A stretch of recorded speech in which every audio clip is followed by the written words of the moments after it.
Alinar, you guys had made your way back to Altessi.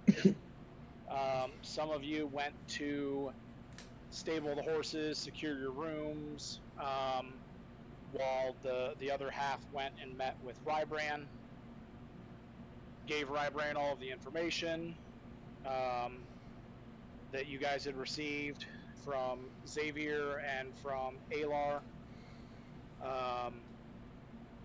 Gave you all each a bag of 1,000 gold. The party members that weren't in the original party were all given a warhorse. So Gingy, Brenna, you guys get 1,000 gold and 1,000 gold and a warhorse. And then he also gave everybody a voucher to Amon's Armaments, good for 1 green weapon or armor piece of your choice. Only weapons or armor. With all of that said, I'm going to take the 5 bags of 1,000 gold out of my inventory so that they can go to the people.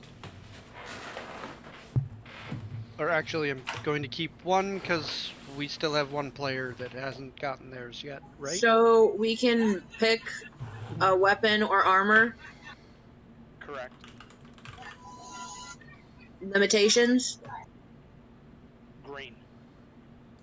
Gotcha. Thank you. Gotcha. Cody, you do also get that 1,000 gold. I know you had to step out early in that last campaign. Yeah, I got the gold though. I had talked about it with you.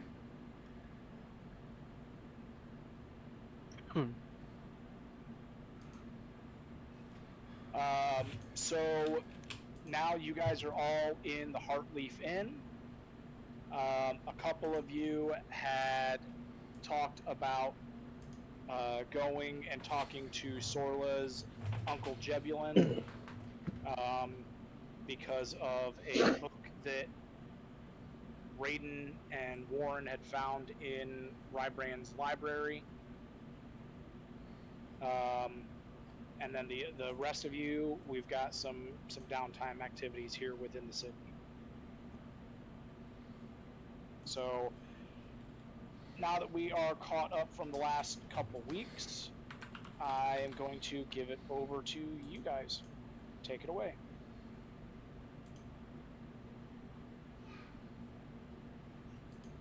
Well, Sorla's going to make her way out of Raiden's room and see who is going to be joining them to visit Uncle Jebulin.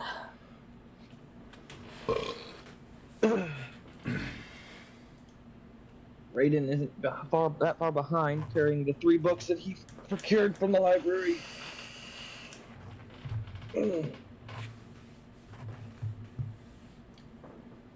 You guys get downstairs and Warren is already kind of slumped over a bowl of something that's steaming.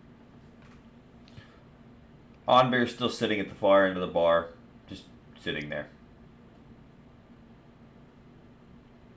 So, just gonna call over, hey guys, gonna go and visit Uncle Jeb. Does anyone want to come? I'd be happy anywhere but here.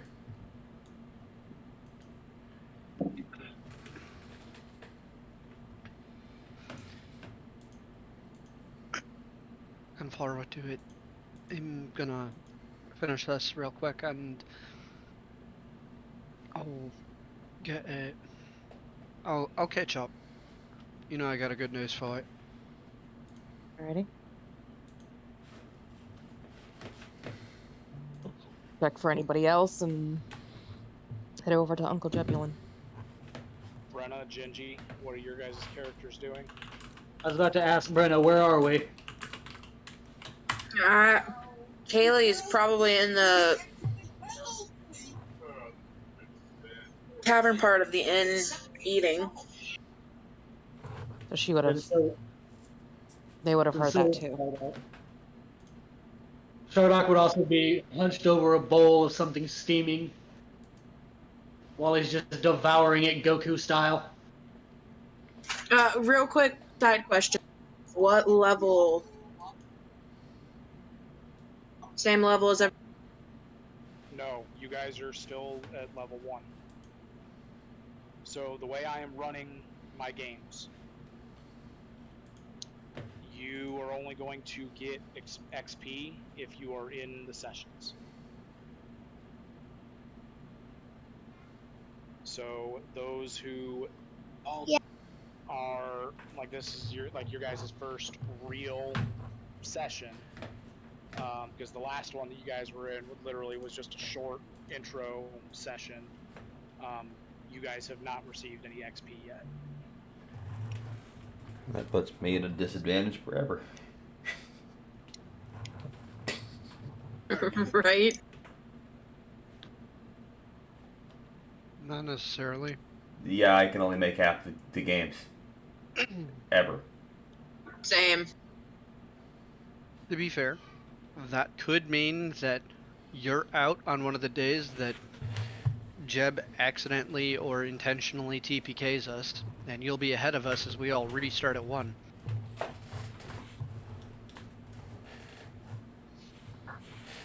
That is not an invitation to TPK us. I was gonna say, oh god, if Shardak somehow survives this, the mental trauma he's gonna have. If he managed to be the only one surviving because I was out because of work or something, but Brenna decided to play during TPK for me, and I'm like, no! So, he's lost!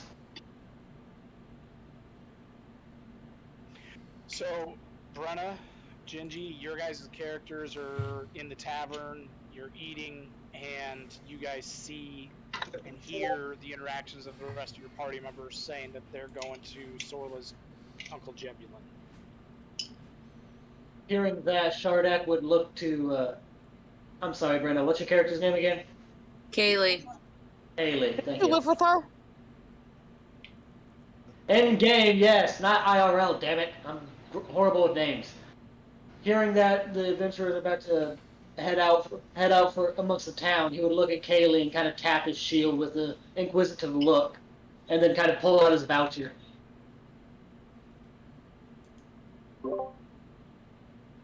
Pretty much, he's asking if we could, if me and her could swing over to the armorer or to the blacksmith.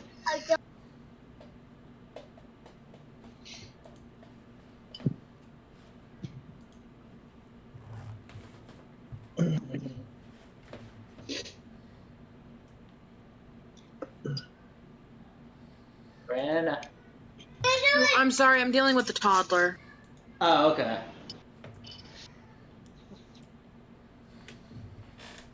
What happened?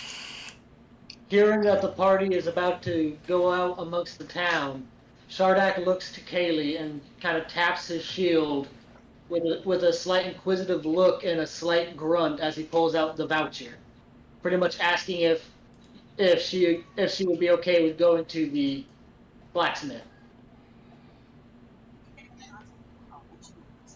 Kaylee nods and finishes up her food and jerks her head towards the group.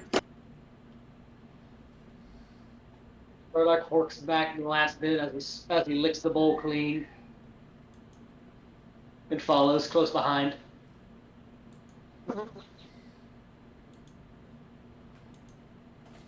He's a grown boy. So you all leave the Heartleaf Inn. And you guys are heading out into the city. Brenna, Gingy, are you guys following the rest of the group for now, or are you guys heading straight to the armor? We'll stick with them. Okay. So Sorla leads you all into the private district of the city and leads you all to her Uncle Jebulin's manor.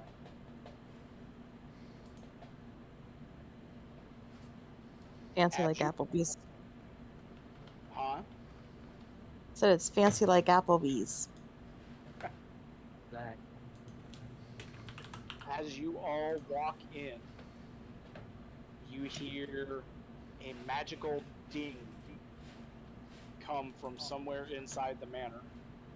Offhand. And you hear Jebulin holler down. Be with you in just a minute! And you hear shuffling coming from upstairs. Raiden is taking a look around the room. We're all just gonna call back. Take your time, Uncle. Sardak is looking around, kind of awestruck. You guys see the entry hall. In one corner, there is a nice size fireplace with a fire lit. Several comfy chairs surrounding it. There's a door that leads off into the kitchens on one side, and underneath the staircase, you see a nice sized dining room at the back end of the manor.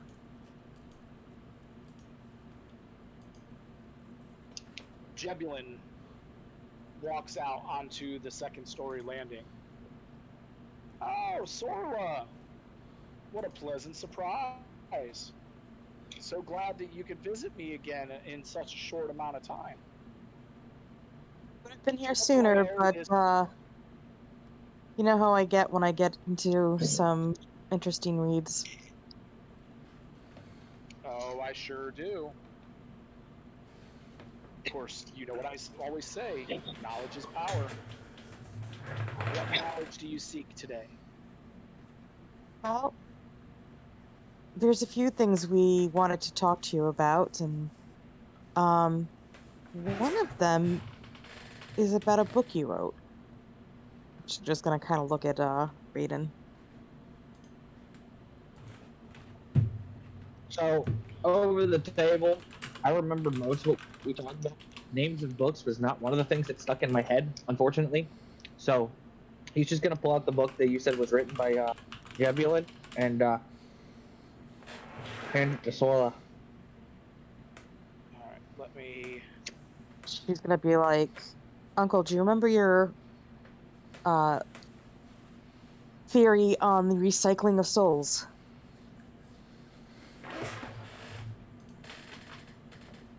Give me just 1 second.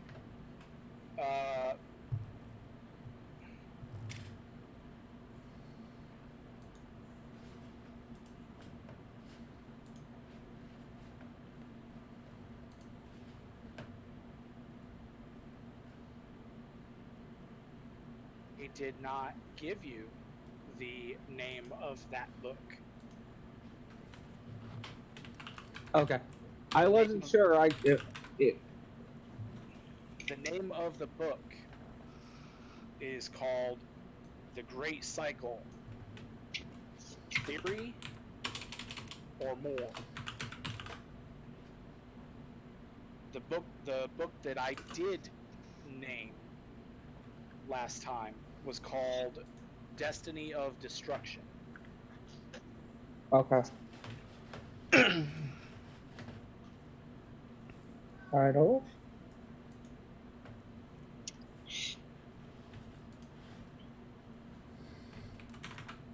Thanks.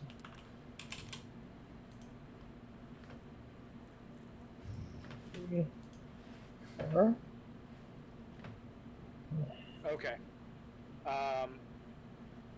Dutchy, what was your question? It's looking for more information on the theory of recycled souls. And Sorla's gonna kind of give him the Reader's Digest version of what they know so far on the former paladin turned BB or BG, and maybe poke his brain a little bit on his thoughts.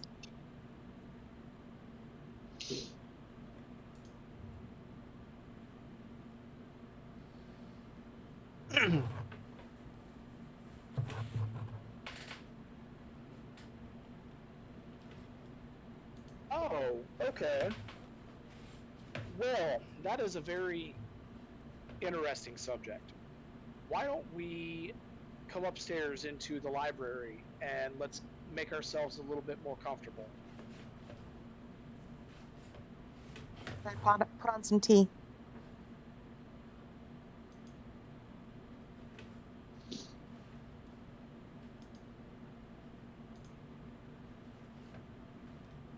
Sorla's basically just gonna do like what she would normally do when she's home.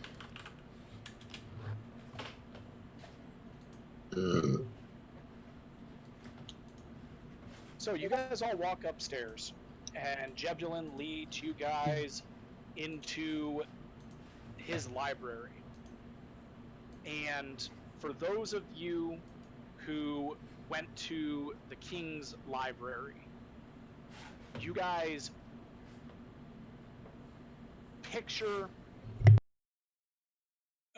but before I say that, you guys see a library that rivals even that of the King's. Picture the library from Beauty and the Beast. This world-renowned professor has books on every single subject imaginable. Just shelves and shelves and shelves with books. You can tell that this library has been magically enchanted because it is far bigger than what it should be for a manor of this size. Jebulin waves his hand and several comfy chairs materialize and drinks pop up on the tables as he offers each of you a seat. Well, thank Now you. everyone knows why Sorla is so book obsessed. Sardak is currently cleaning his ear. He's really nonplussed about books. Raiden will take one of the offered seats, set the two books that he still has in his possession off to his side, pull out his pipe, look at Jebulon, and do you mind? He looks back, he smiles warmly, and all of a sudden you see a pipe of his own materialize in his hand. As long as you don't. Fair enough. And so he will pull out a Don't burn the pouch, books. pack his pipe, and light it. Never burn books. So Jebulin sits back, crosses his fingers while puffing his pipe. And he just kind of looks at you for a minute, pulls the pipe out of his mouth. So, my theory on the Great Cycle. Sorla, I don't know whether or not you remember me giving you this lecture before, but I very vaguely remember. I believe I told you once before about it. The You Great did. Cycle Mm-hmm. is one that is not very widely believed among my peers. To your It is, annoyance. it is my belief that souls of significant value, significant strength, significant fill in the blank, never truly pass on, but instead go into a cycle where those souls are eventually reborn.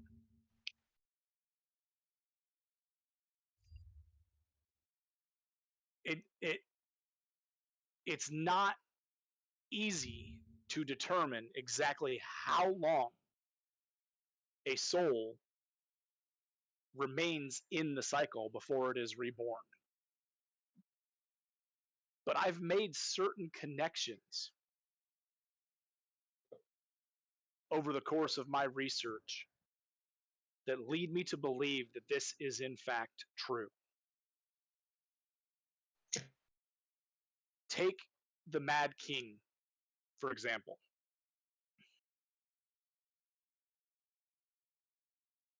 He was a tyrant by every definition of the word. If you so much as looked at him in a way that displeased him, you would not only lose your life, but your family would as well. Every single personality trait that he has can be traced back to several other tyrants throughout the course of history.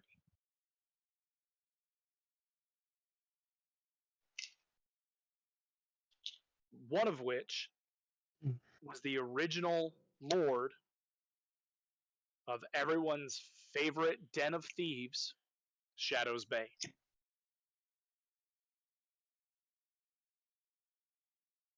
I'm not quite certain what constitutes a soul going back into the cycle,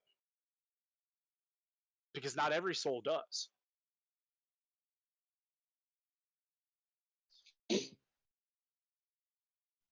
But it is my belief that souls of significance get reborn time after time after time. There's just too many similarities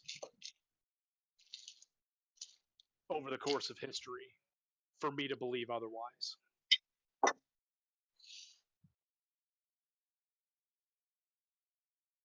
When they're reborn, do they remember their pasts?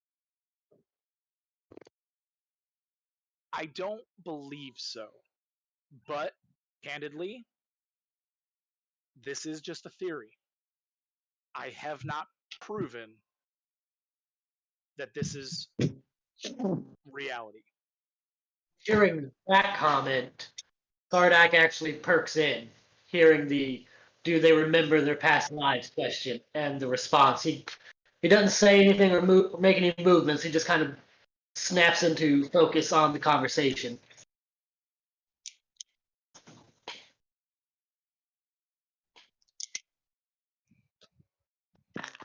What led us to these questions was a theory of our own. Came to be when we started digging a bit deeper into this entire mystery Rybrand had put us on.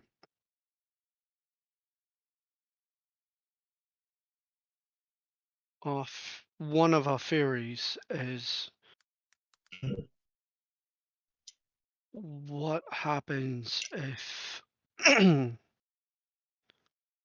there's no body left, but a soul is put back into this wondrous plane that we live on.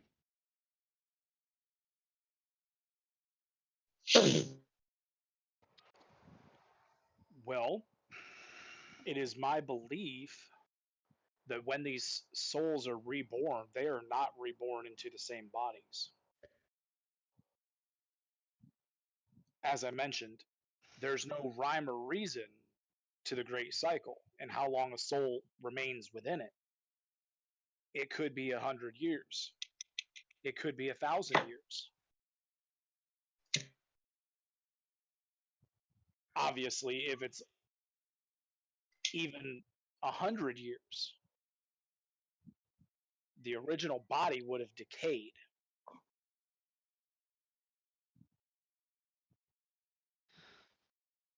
We came to this theory because of what we're looking into. Because at Old Paladin, he gave his soul to make a prison strong enough to hold an evil god. And that god was released. And we believe, one of our beliefs is possibly that the soul was put back after, but still had all of the damage done to it as the jail cell for Tiamat, and all that time that she spent banging on the door, banging on the walls, banging on the bars, all that screaming, all that hate, just banged into his soul until she was released and he was reborn or remade. Do you think that is ground to stand on for us to move forward? Or do you think that's just swampland that's gonna make us sink?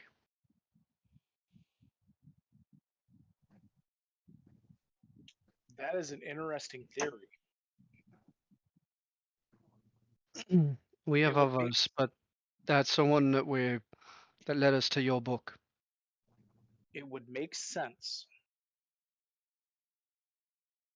that it would take a very powerful soul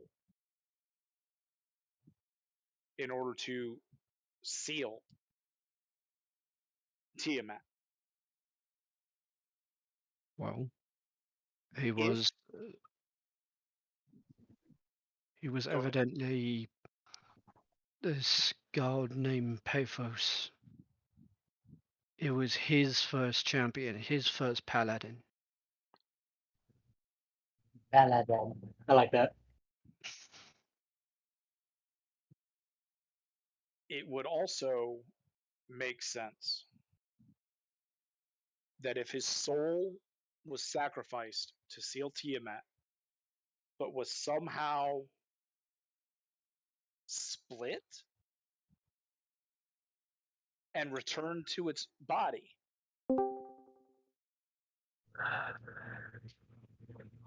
it would make sense how that could lead to a corruption unlike any has ever seen.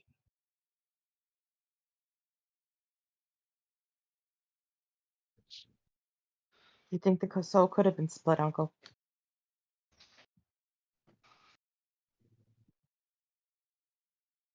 It would have taken very powerful magic in order to split a soul that strong. I don't know, say an evil god's amount of magic. That may do it. Just Maybe that's not much. gives a sidelong look over to Raiden.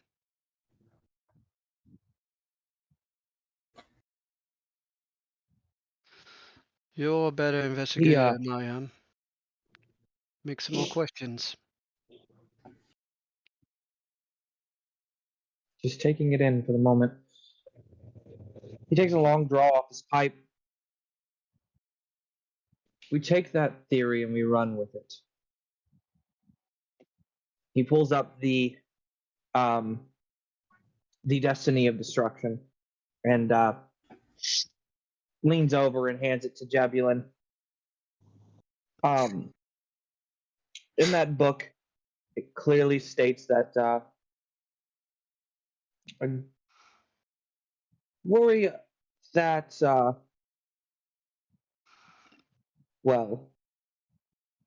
the unknown of because we've checked, God of Destruction is set to leave the world ablaze. And so Yes. far,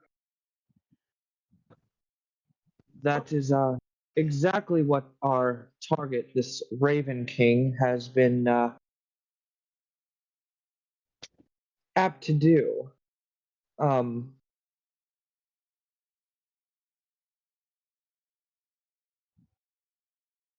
Yes, I'm familiar with the book. I was a friend of the author. Well,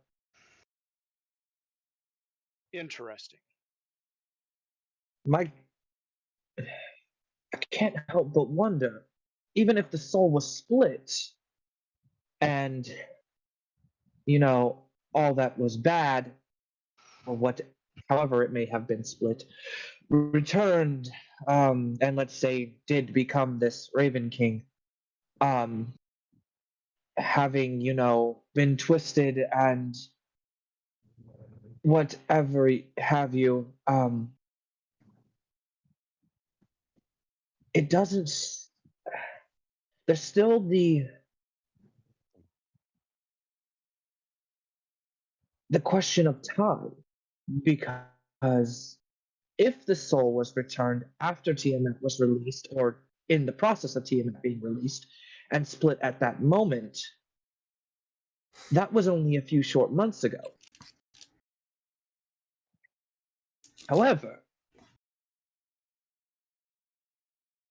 if this being has taken, this god of destruction mantle upon themselves, being, maybe one half of this soul, what would happen? What would have happened to the other half?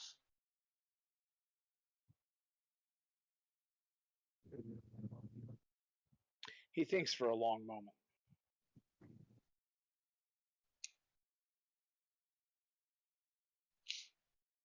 You see him lock his fingers together, hold out his two index fingers, and put it on his temple in between his two eyes as he thinks. There are two possibilities that I can come up with. One,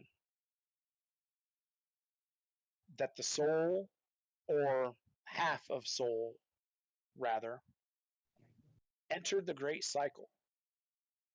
And because it was only half a soul, it never was reborn until the other half of its soul was released when Tiamat was released. Or Okay. the half of the soul that was not split, or I'm sorry, was not used to seal Tiamat, never entered the great cycle at all and remained with the body of this paladin throughout the years.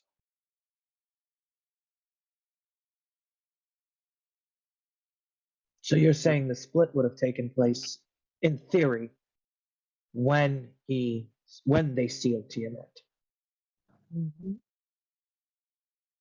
Which would make more not sense. when it was released.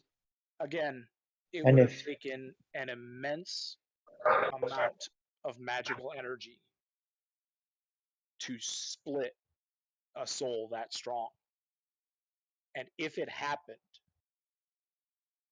it would have happened at the time the soul was used to seal Tiamat. I don't believe can a that the soul would have been split upon Tiamat's release. okay, can a Do you know ways to be able to see a soul in something that has not been alive for a very long time? What are you suggesting? We know where his body lies. Well, we know where his final resting place should be. And we were planning on going and seeing it anyway. If we make that journey and we know it's going to be dangerous, uh, and we go find his body, and it is there, I think the easiest way to confirm your second theory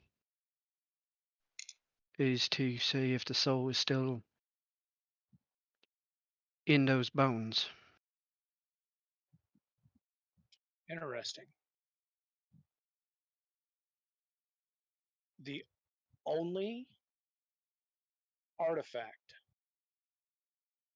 that I know of that would be able to divine into a being or into an object Okay. or into anything and determine whether a soul resides within it are the eyes of the oracle. But that item, to put it bluntly, is a myth. I don't. There's mention of it throughout the course of history, but there's never been anyone that has proven its existence.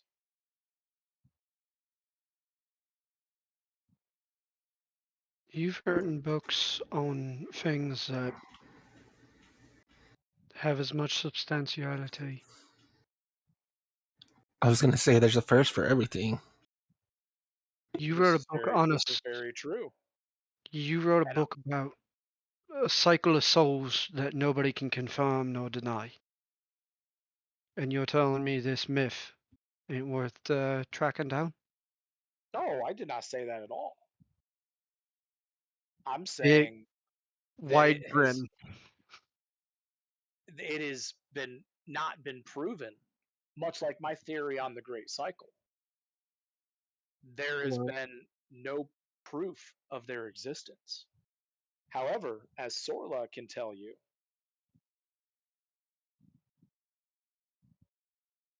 I believe in everything. Well then, do you have any... If this... we may be grasping at straws here, but if with your help we can track down just the footprints to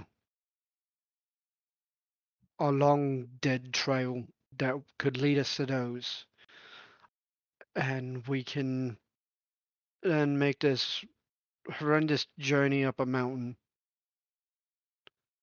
and by all odds and luck that the bones are still there in the grave that's marked for a man centuries dead,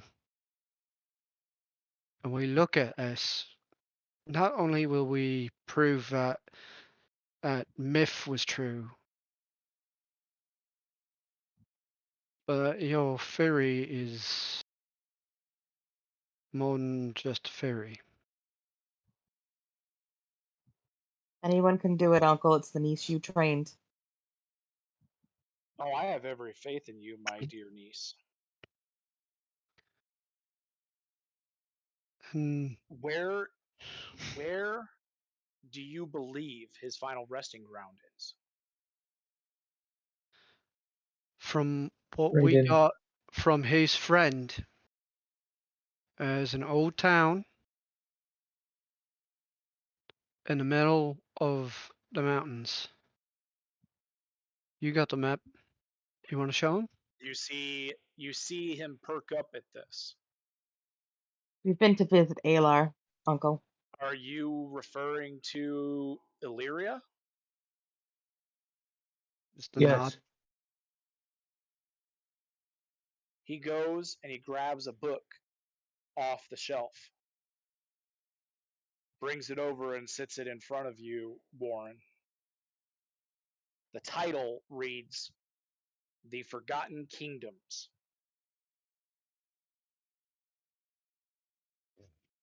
I believe you'll find some information that may assist you in that book.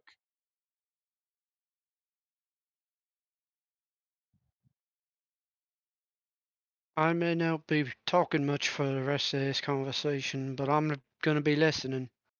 And already starts thumbing through. So, these eyes of the Oracle, they're definitely a lead we did not have. But before we get ahead of ourselves thinking we're going to potentially still find the corpse of this paladin in his final resting place, can a body operate on half a soul? You need on less. To be fair, a body, yes, Warren, a body can operate on less. A body can operate with no soul. What do you think zombies are? Well, that's not. I know that. I'm talking about the possibility that we are not going to find what we're looking for there. You said it And in yourself that, 2 days ago. It's the only lead we got. I understand that. And that is true. It is the only other than these eyes now. But we also need to be prepared for the eventuality that that lead leads us, like every other one, to a dead end. Because this seems to be more questions than answers mystery we found ourselves in.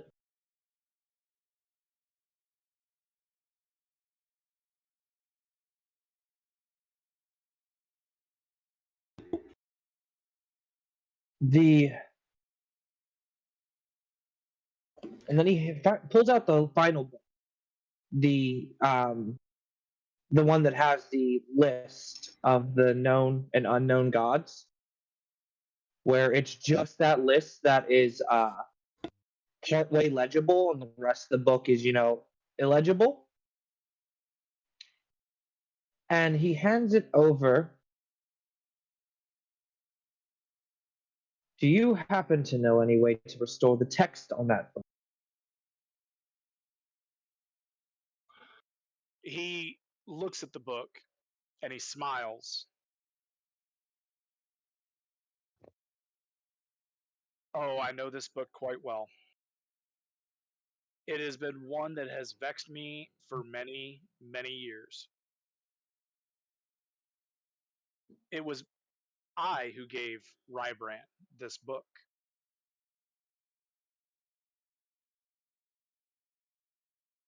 I have been searching for a way to restore the text that has long since faded from the pages. I have some experiments that I am wanting to perform,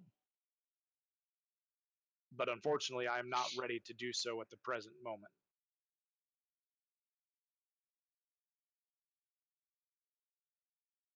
Fair enough.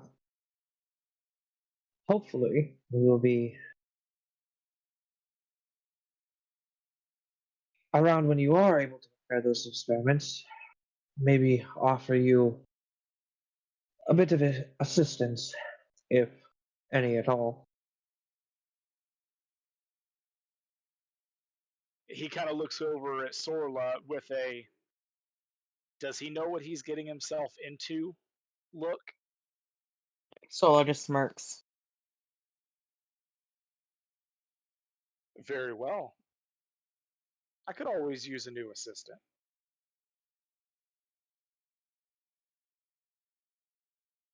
considering my last one ventured off into the world on her own.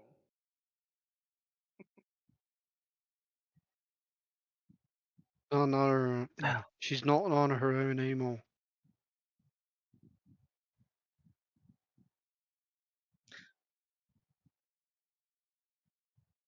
I believe you must have assumed that I was talking about Sorla. That'd be a good assumption.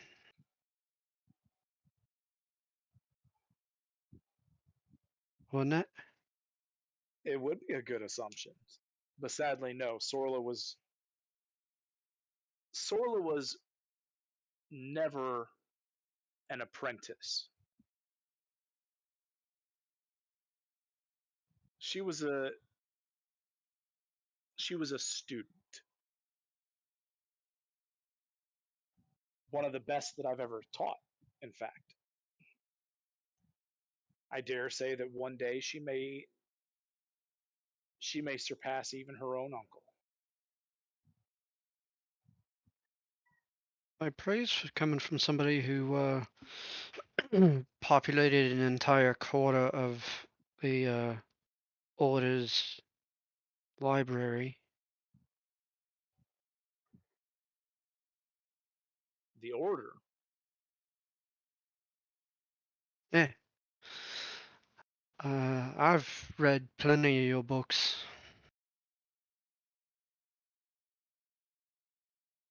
Oh, indeed. I'm certain that you know that a bunch of your what did my old master used to call them, creature feature books have made their way into libraries for the Brotherhood of the Silver Light.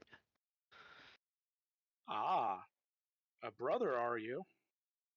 I should be flattered that you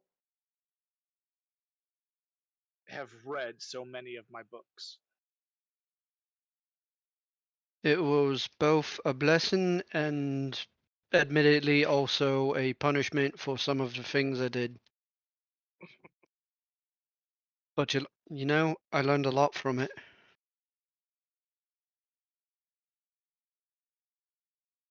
If you even Why? learned a little, it was well worth it. Why does this book have 3 different authors? Because that book has been one that has been updated over the course of 1,000 years or so. And as you're reading it, you find a chapter on Illyrium. Illyrium is one of the 7 great forgotten kingdoms of Orland, the first civilizations. The city was believed to have been a combined residence between the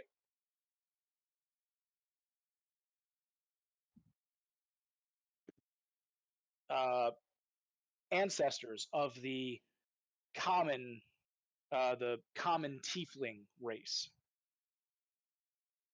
and the cloud giants. It rests high in the Dragon Tooth Mountains. And there's no direct path to it, save through a series of tunnels known as Dragon Tooth Depths. Hey, Jeb, Yes, will you spell Illyrium for me? yes. It is Illyrium.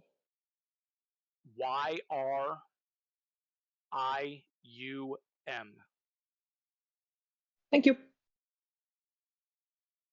Just wanted to make sure I had Welcome. that right. Is it all script, or It's, is there perhaps any hand-drawns or any maps?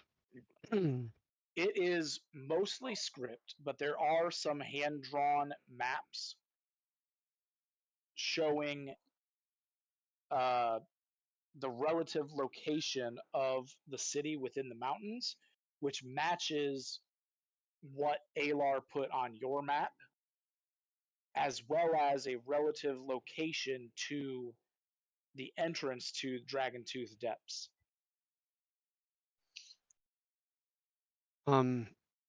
Breaks out my own book and copies the script directly talking about those locations and the pictures that are done so that I can do it on the map later, but so that we have two access points for it. Sure. Continuing on with what you read, the author who penned this particular section of the book believes that Illyrium was once the most wealthy city in all of Orland.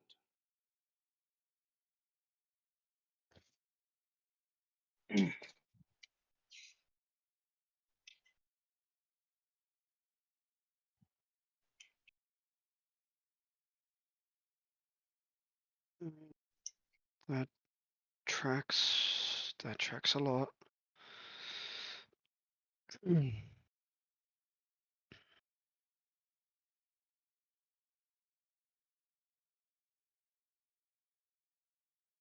I start taking shorthand notes that I can refer to everybody later.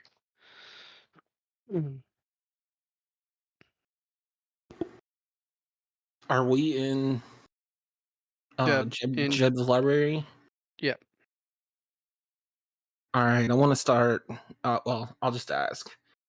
Do you have any books talking of the myths of the Eyes of the Oracle? I do. There's a couple actually. He goes up to the shelf, grabs both of them down, and brings them over and hands them to you. Sadly, I don't know that you'll find much information there. Again, it is but a myth, and no one has proven its existence. And as you look through the books, you just find various mentions from historians of the Eyes of the Oracle. One of them reads almost exactly what Jebulin had given you, as far as the Eyes of the Oracle are said to be one of the only artifact in existence that can divine into one's soul. But beyond that, there's not much more information that you can find. I will take note of the names of the historians.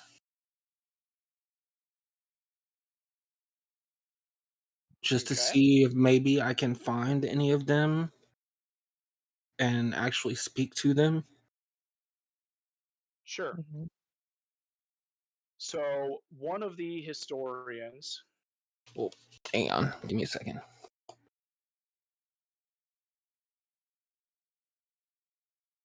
I should actually take notes on this part. One of the historians is Jebulin.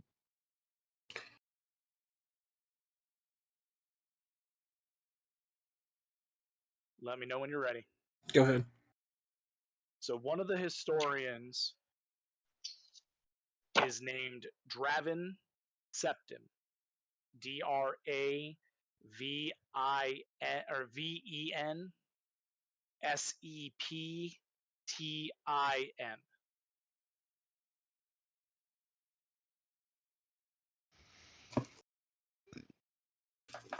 The second historian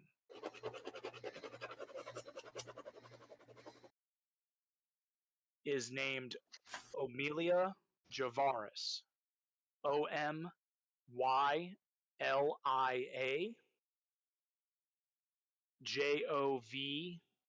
Aris.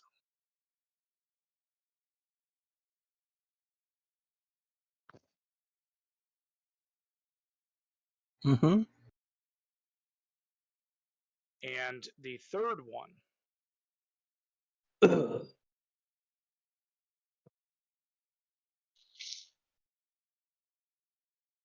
is named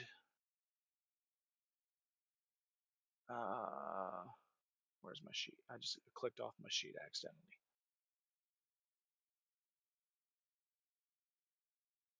The third one is named Carolyn Zerl. Carlyn Zarrel.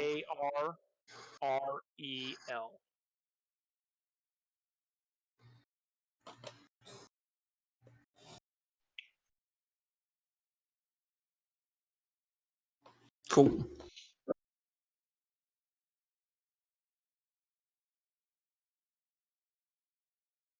Anything else of importance in these books?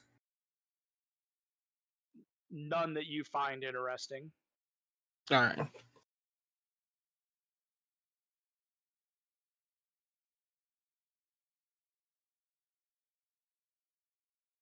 Again, Shardak is just kind of looking around nonplussed after the topic got back more onto the book and the author.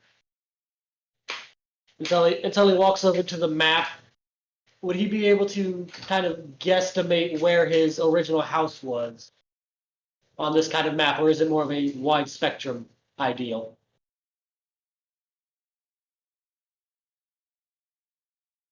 How old was he? He was when 6 years old. He was 6? Yes. So roll me a history roll. All right, give me 1 second.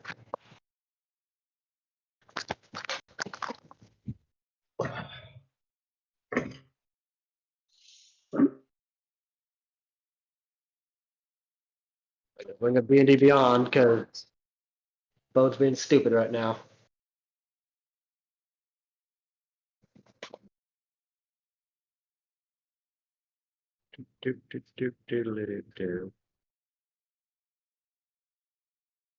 You said a history check? Yes.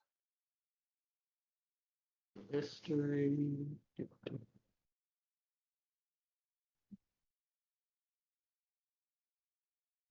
Plus 0 to it, so 13.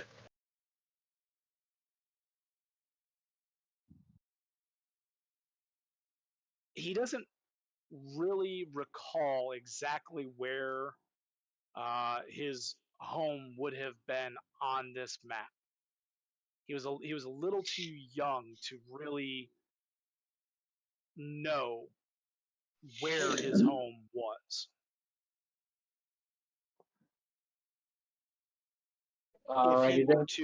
If he were to ask his surrogate mother, she may know where his home was.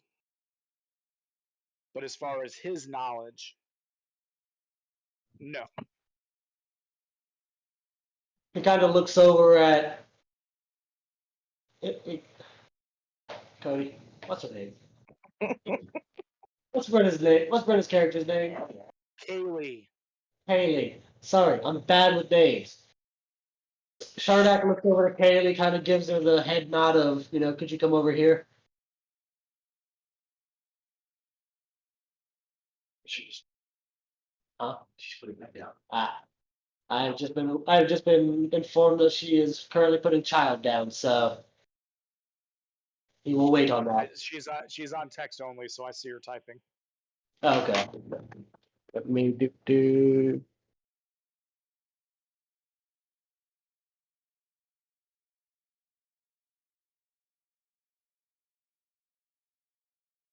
Which campaign would this be?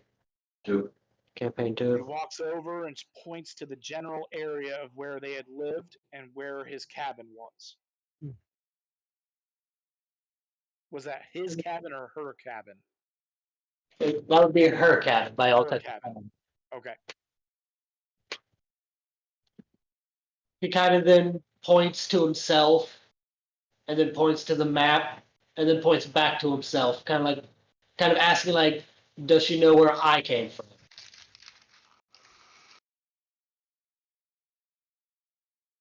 She nods.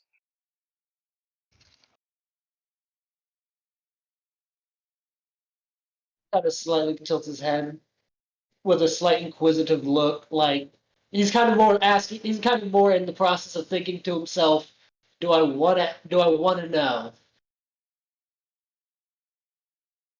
He kind of then just It was less than 20 miles from where we lived, she replies.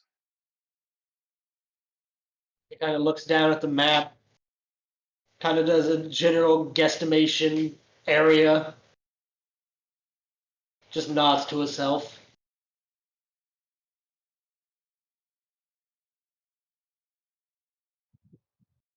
Like he pretty much does like a 20-mile radius around the shack of that's within where his previous household would have been. So he's like, okay, that's how far I traveled. He just kind of nods to himself and stands back straight again, observing everybody else, keeping a not necessarily a watchful eye, but an observant eye.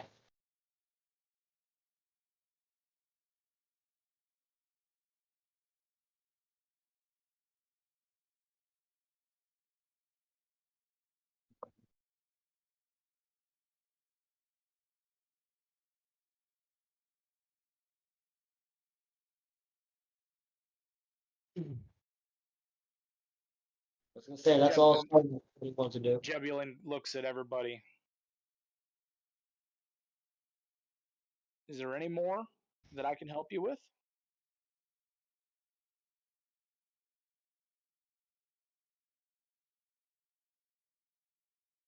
I'm kind of like looking around. Do any of these historians live nearby? Showing him the list that I made from the book. He looks at it. Well, unfortunately, only one of them are still alive. Dravin Septim died about 70 years ago. Carolyn died about 130 years ago. The only one that is still living is Amelia. But sadly, I've not heard from her in at least 50 years, not since the fall of the Mad King. Her last known residence was in the city of Jokath,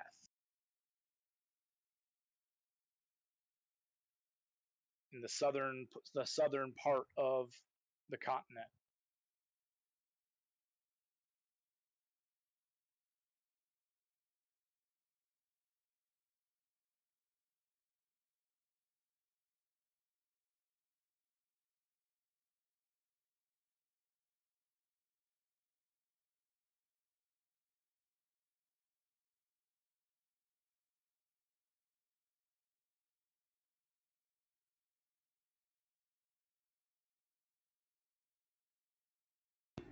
Thank you.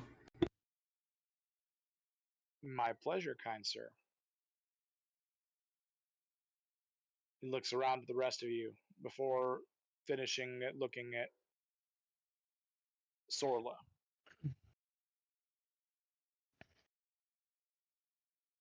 I do hope that you all take care when you travel to Illyrium.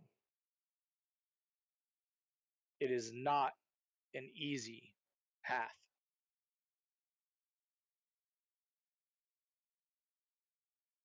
The last adventurer that I know of that attempted it was never heard from.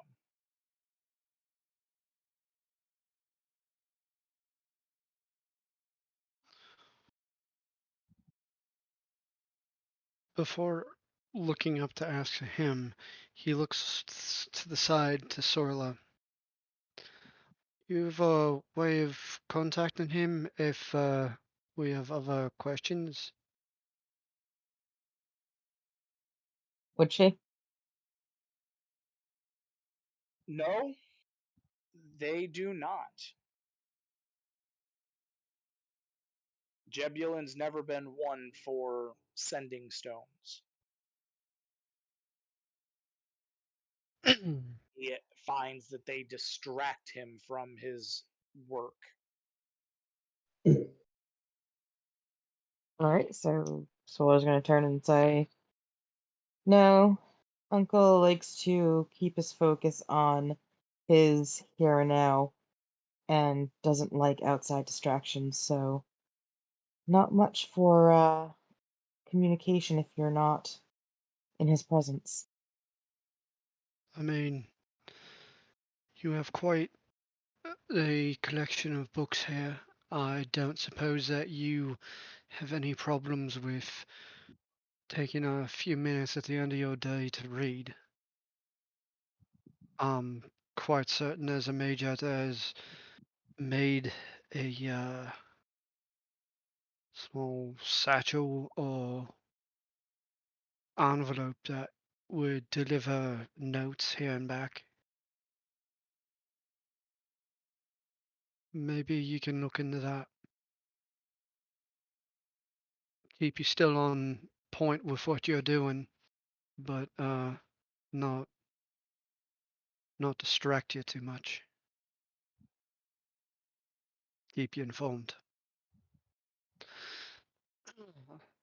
Aside from that, I got one other question. As a gap in one of your books is back at the library that I frequented.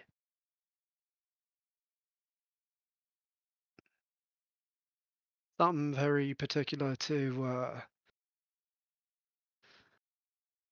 those that transform under the moon.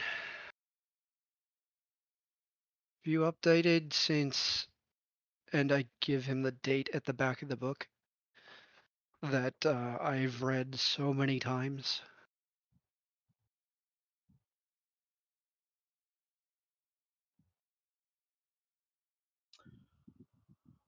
Unfortunately, I have not. It has not been one that I've been pressed to update. Immedi- Immediately upon hearing something about those who change under the light of the moon, Shardak immediately begins staring daggers of just ultimate focus of like 100% you have my attention.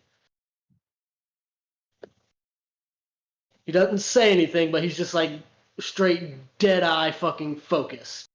Jebulin notices this and he smiles while addressing the young orc.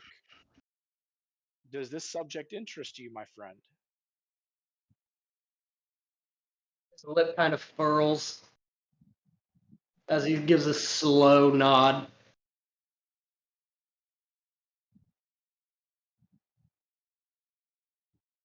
He looks back at Warren. And what is your interest in this subject? Well, uh, as some personal meaning to it, and well, the copy that I had read so often back at the library, uh, it is dogged and in tatters, and a few pages that probably missing from it. I'd love to see a fresh copy, and I'd probably do a service to the boys back home if I brought them a copy back. He nods. He walks over to one of the shelves in the corner, pulls a copy off the shelf, brings it back, takes one of his quills and signs the inside cover before handing it to you. If it means that much to you and that much to the Order, of course, you may have another copy.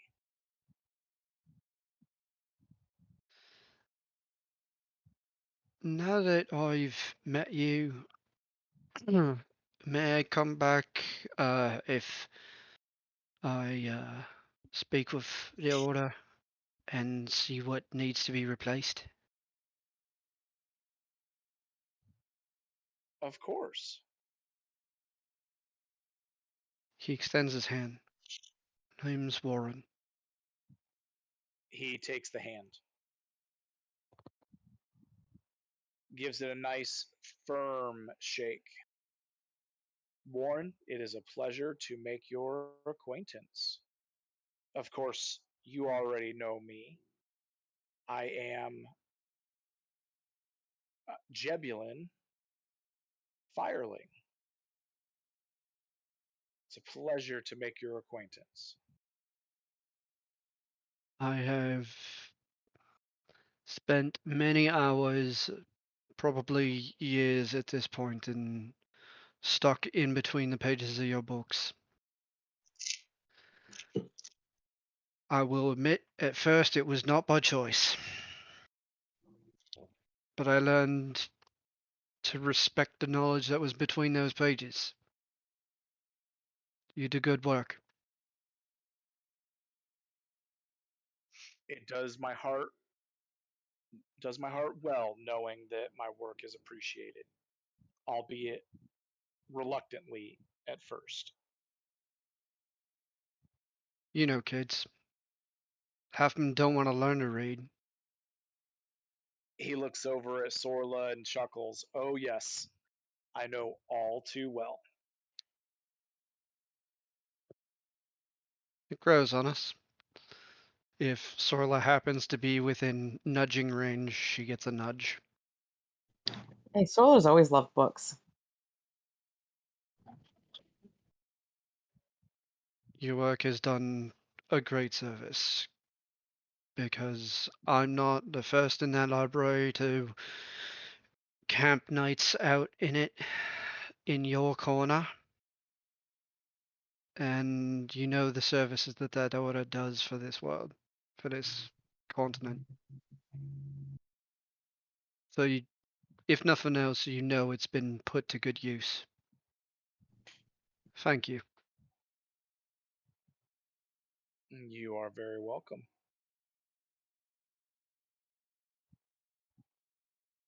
Shardak is currently like now hearing that there's more information that others know about things that that change in the night.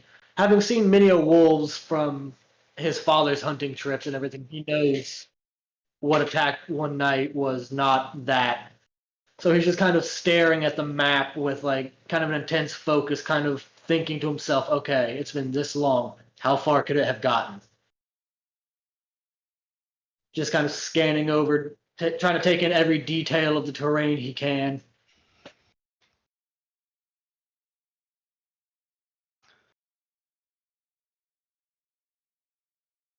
I'm not going to ask any more of him. If any of you have anything else, we're here. It would be rude to walk away only to come back and ask again.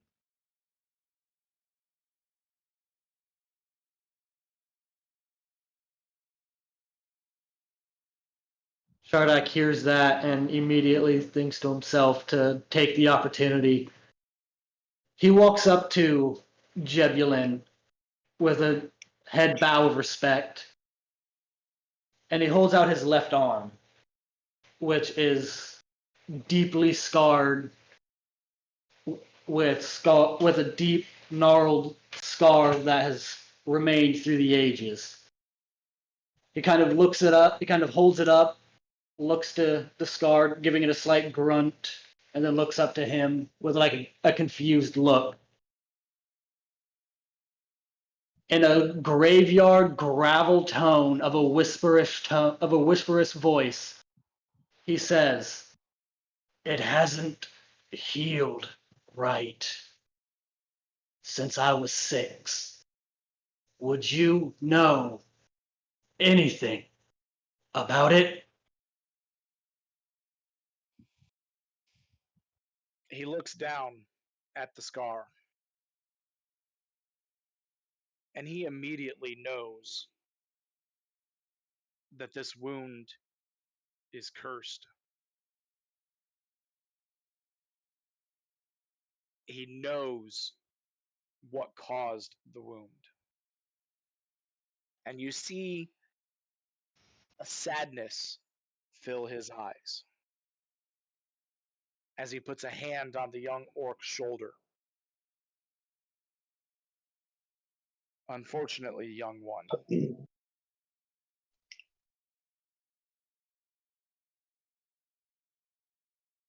this wound is beyond my ability to assist you with.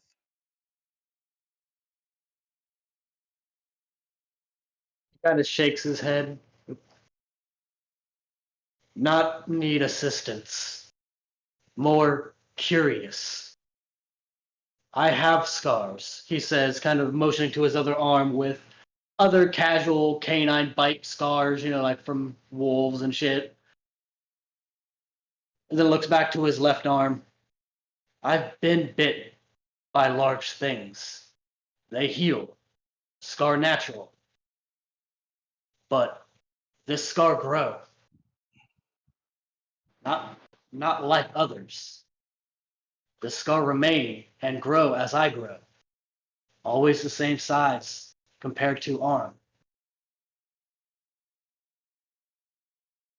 He nods. The information you seek is in the book that I just gave your companion, Warren. And he looks over to Warren, and Warren can see the look in his eyes that says he knows exactly what this wound is, and he knows exactly why this wound will not heal, why it will not fade, why it will not ever go away. While this interaction has gone on, Warren has been thumbing through the book for some of the pages that were wilted or missing from the previous copy that he was, and hearing what was going on, he thumbs to a page that he's read 1,000 times. And I guarantee the writer of the book would recognize when he turns it up and points at what he is talking about with that knowing look. Jebulin nods. Hold on. Is there like a picture or is it script? This one's going to be like a one page is nothing but script, one page is half script, and then like a picture of a dissected arm.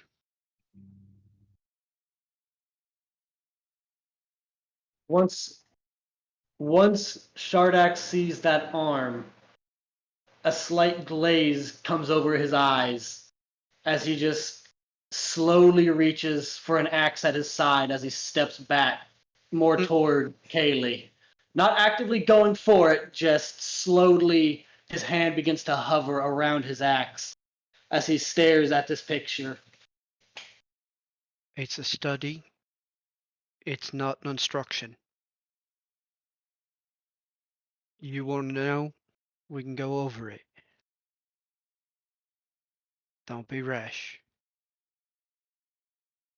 He kind of shakes his head, clearing the fog. In that same graveyard whisper. Sorry. Bad memories. And he just kind of hunches back beside Kaylee. Hey, he got her name right.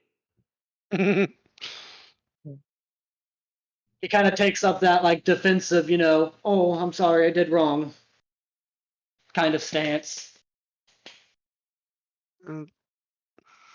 Warren, with one hand still holding the book open and his other hand is wide, and it's that same posture that you give when you're trying to do or when you're trying to calm an animal or a child. An open palm, a slight stance so that you're not squared on them, and a slight incline or decline in their head to look with almost a Kubrick but soft stare. And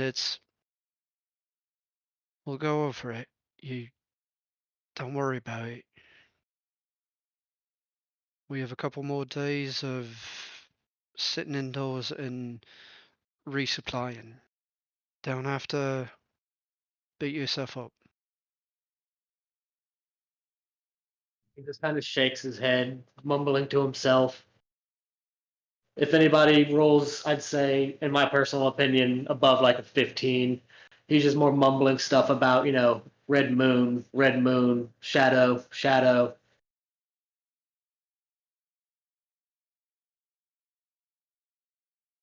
He's not trying to be secretive about it, but he's trying to keep it to himself. Like he's gone to pretty much bad memory panic mode.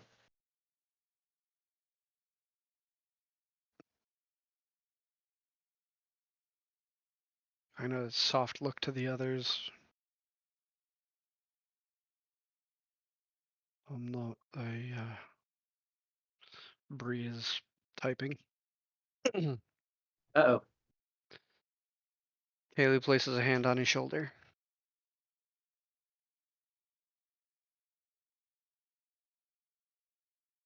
Feeling the calm and reassuring presence, he looks over to her, kind of gives a solemn nod, and he slowly eases and calms and comes to his traditional stone face, observant mindset. It takes him a little bit of time though. He's visibly shook. There's after he's done looking around the group, Warren looks back to Jebulin and gives a thankful long nod. And he nods back, looks to the rest of you. If there's nothing else, please know you were always welcome. Looks to Sorla. I do wish to inform you that I am going to be leaving the manor for a little while. Oh, I'm going to be going to my tower in Krivas. Should you need me, I will be there. very well. The Still, southern part of the continent, the little peninsula beneath the marshes of Tel Arnor.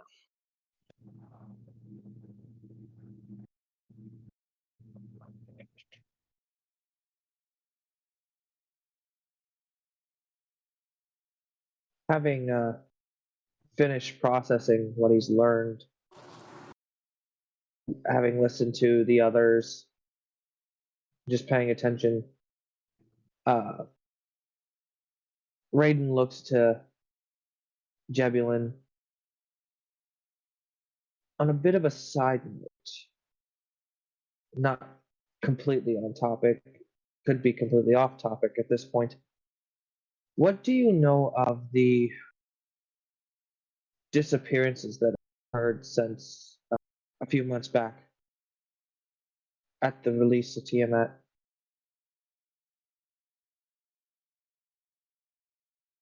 And you see his face drop.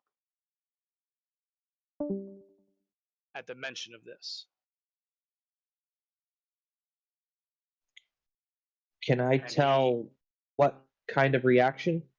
Like he was affected personally?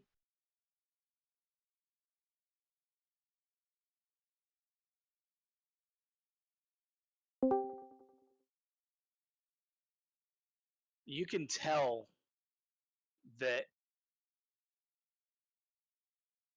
he has an immense amount of sorrow at the mention of this.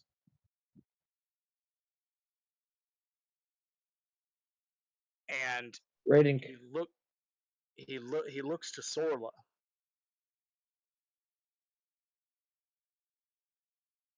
And she sees ever so slightly a tear form in his eye before he clears the emotion away from his face. And he addresses Raiden. Sadly, I do not have much information on this. This is a subject that is of great importance to me. Rest assured, if I come up with any information,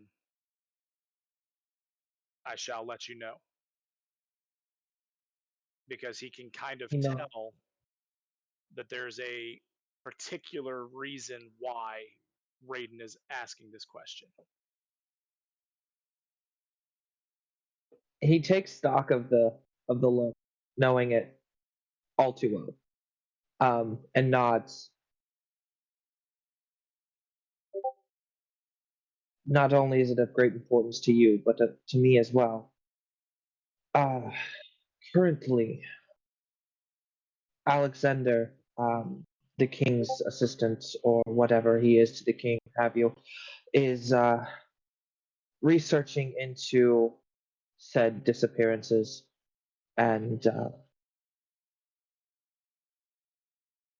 I will,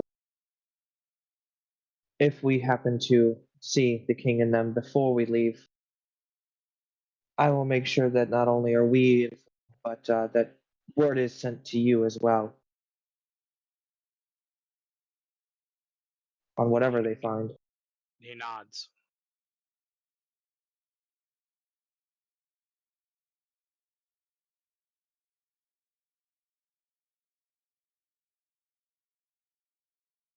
Orla's just kind of looking between the two of them.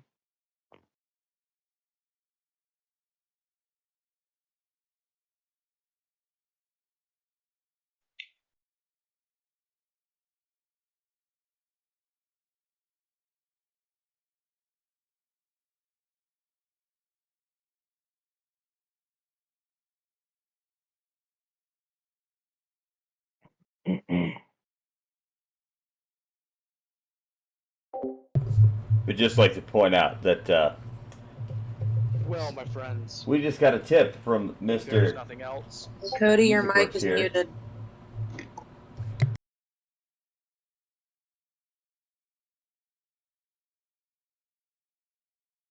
For $20.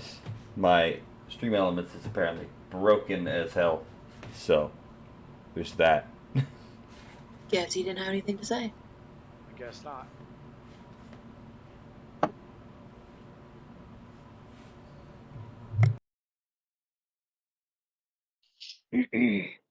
Well, my friends, if there is nothing else, I'm sure you have other business that you must attend to. He looks to Sorla, walks over and gives her a warm hug. If you need anything, I will be in Krivas. I'll be in contact if we find information of importance.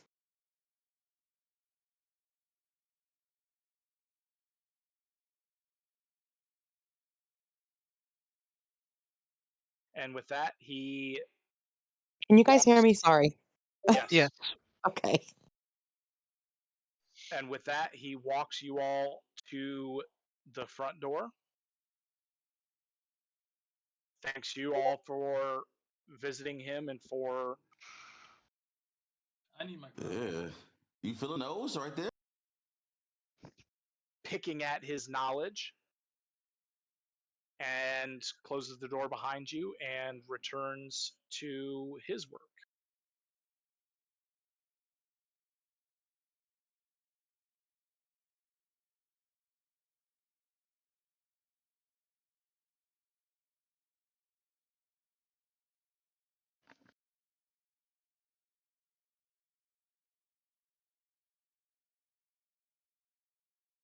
Well,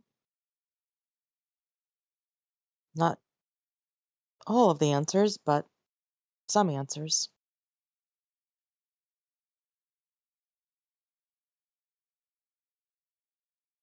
Definitely more than we walked in with.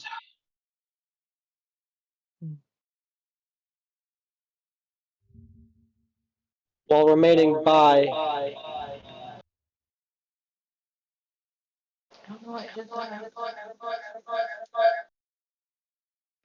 What the fuck is going on? Gingy is alone in himself being an echo chamber. No, it's 'cause he's sitting next to me. It's like the movie. Oh, that wasn't even the movie. It's because I'm sitting next to Brenna, and her mic is picking, and her speakers are being caught by my phone. So it's just reverberating into a loop. But while remaining close to Callie, sorry, Kaylee, however the fuck she pronounces it, Shardak continuously just gives casual glances over to whoever it was that has the book. That'd be Warren. So, not necessarily anything threatening, just more along the lines of, okay, he's the one that has the information I'm looking for. He's got the first step of my journey. Just kind of Warren making a mental log. Warren, now that we're outside of that building, he's found one of the pages that is that was torn out of a previous copy, and he is dedicating it because, maybe the brothers didn't want him to know certain things.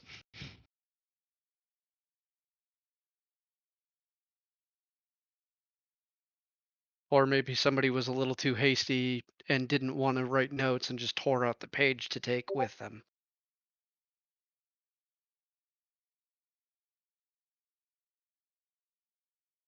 Who knows?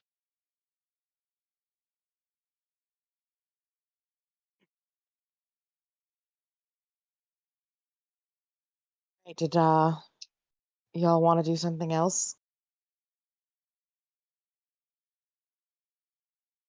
Well, I know some of us, before I got to hand out the vouchers and the bags to everyone else, we got to go to the pick up our weapons. Figure they probably want to check out their own. Do we head over then? We can. Shardak nods, and then Right. looks over to Callie. She nods.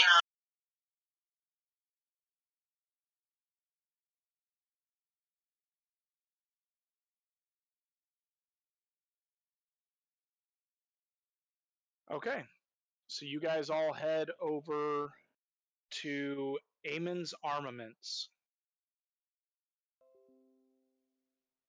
And those of you who visited the shop before, you see the master of the forge out around his 5 different forges in the courtyard, hollering instructions at his apprentices, sometimes berating them for mistakes, occasionally praising them.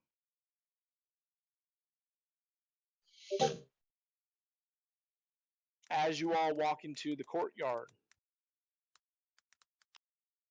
he notices you and he bows as he walks over. And in a heavy dwarvish accent, he greets you all.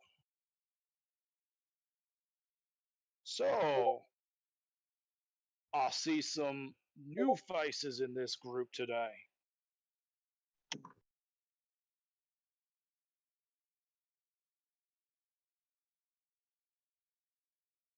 Did you come here to tour my wares?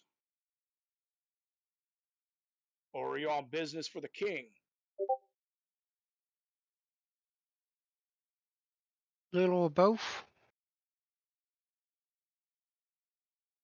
Is analyzing this new face in person. He nods to Warren, starts walking back to the shop, takes his hand and waves over his shoulder. Aye, follow me then. And he leads you Raiden is guys actually inside the shop. Raiden is going to tap Warren on the shoulder. I'm going to go visit the king. When we're done here, I'm probably gonna take a quick walk, see if I can get some tonics I can use. I'll meet you all back at the inn. And Raiden actually breaks off and vanishes into a crowd of people on his way towards the castle.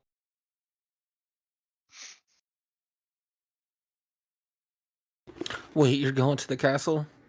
If you're going back to the castle, I'm going with you.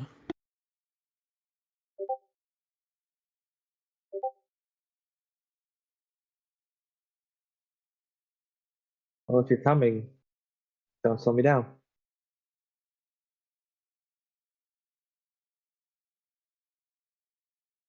Okay.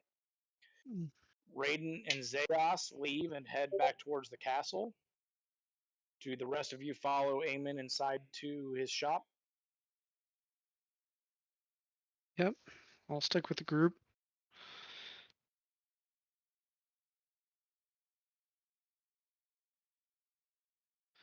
You two Not sure have if your you know, Dutchy, but your mic I is will muted. go with the group. Okay. Well, you guys walk into this shop and you see that this is a very grand weapon and armor shop. Shardak, you have never seen so many weapons in one place before in your entire life. Weapons of all kinds, armors of all kinds. He nods to you all after walking in. Should you need anything, holler at one of my assistants. Shardak looks around the store, completely awestruck, literally almost like a kid in a candy store for the first time. There seems to be a slight twinkle in his eye. Something about this place to him just feels right, being surrounded by armaments and defenses. As he looks around the room, a specific shield catches his eye. Let me actually get back to the proper thing so I can read it. Do do little do. Do do do do. Do do do do do do do do. I'm a charge in my attack. Here we go. Okay. As he walks up to this shield and picks it up, the light catches the emblazoned symbol of an eye in the center of this shield. As he holds it to himself, he kind of looks at it, adjusts his arm with it, and he kind of nods to himself like, this feels right. Something about this shield. For out-of-game purposes, I am taking the Sentinel Shield as my certificate armament.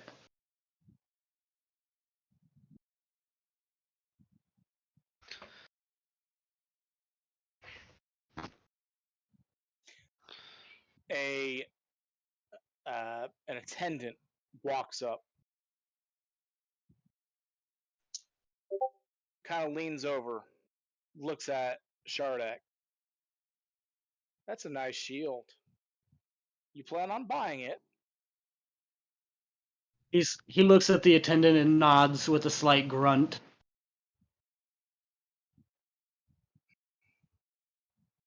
Very well. I can assist you with that at the front counter.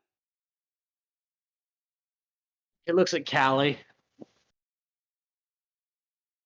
Hold on. Talk loud. Yeah, you're good. He looks over at Callie, hearing this. He's looking for like approval of. Again, he hardly ever leaves her side, so he's just more of, are you okay if I do this real fast? She shrugs and just continues looking at the weaponry on the wall. He nods to himself and follows the attendant. Go pay for your shit, dude! He's never done this before. He's never been far from her. He's never really done anything without her. So it's like, hey, my first actual interaction with somebody. You okay with this? Wait till he gets laid for the first time. Dear God. Oh God, no! Fuck no. No. What the hell did I just come back to? No. What the hell did We you don't know. We're miss? just here. Denial. 100% denial. All I know is I came back to wait till he gets laid. Denied. She's cutting it off. Shardak is having his first interaction with another person without Kale being there by his Callie. Without Callie being there by his side. Callie, whatever. And then the guys were making a comment of, oh wow, just wait until he gets laid. He's gonna be a totally different orc. Oh dear God. As he pulls it out, he's gonna look up at Callie for approval. She's gonna walk over to him, grab it, and rip it off. You have to ask permission to use it. You don't deserve it. I think it counts as a bludgeoning weapon. Beat him with it. Talking about That's my trauma. own dick. Talking about trauma delivered by your mom.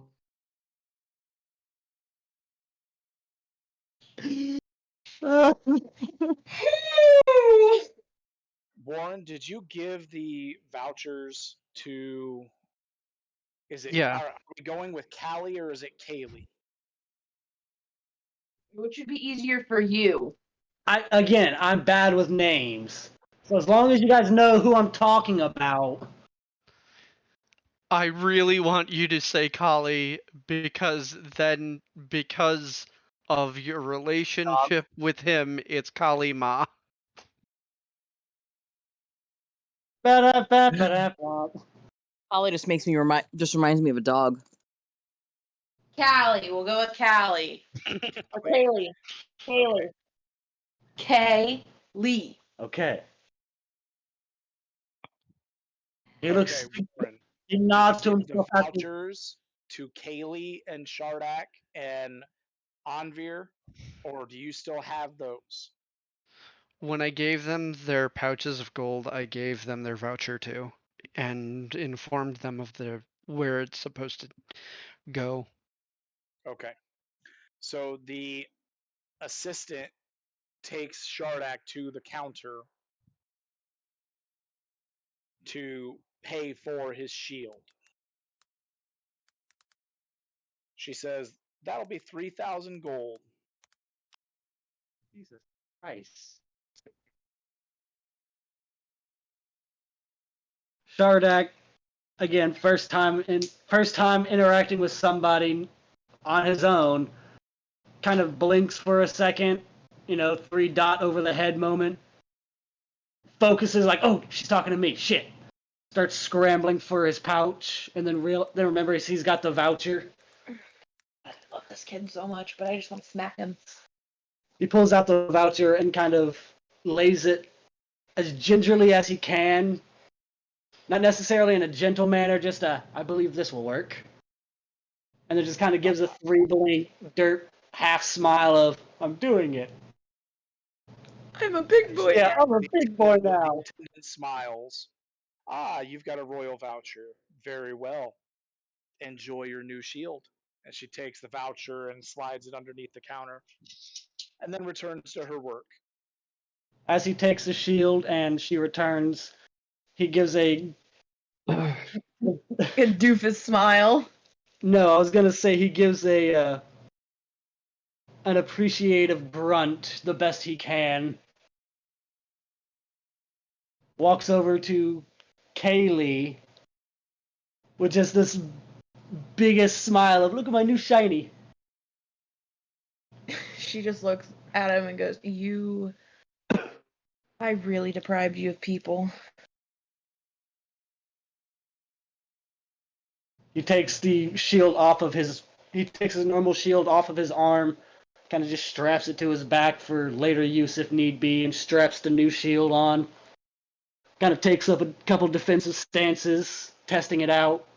I really deprived this child.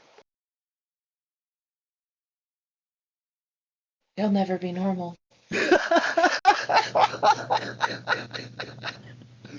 Just wait till the fucking lycanthrope puberty kicks in. Oh dear God, save me! Take me now!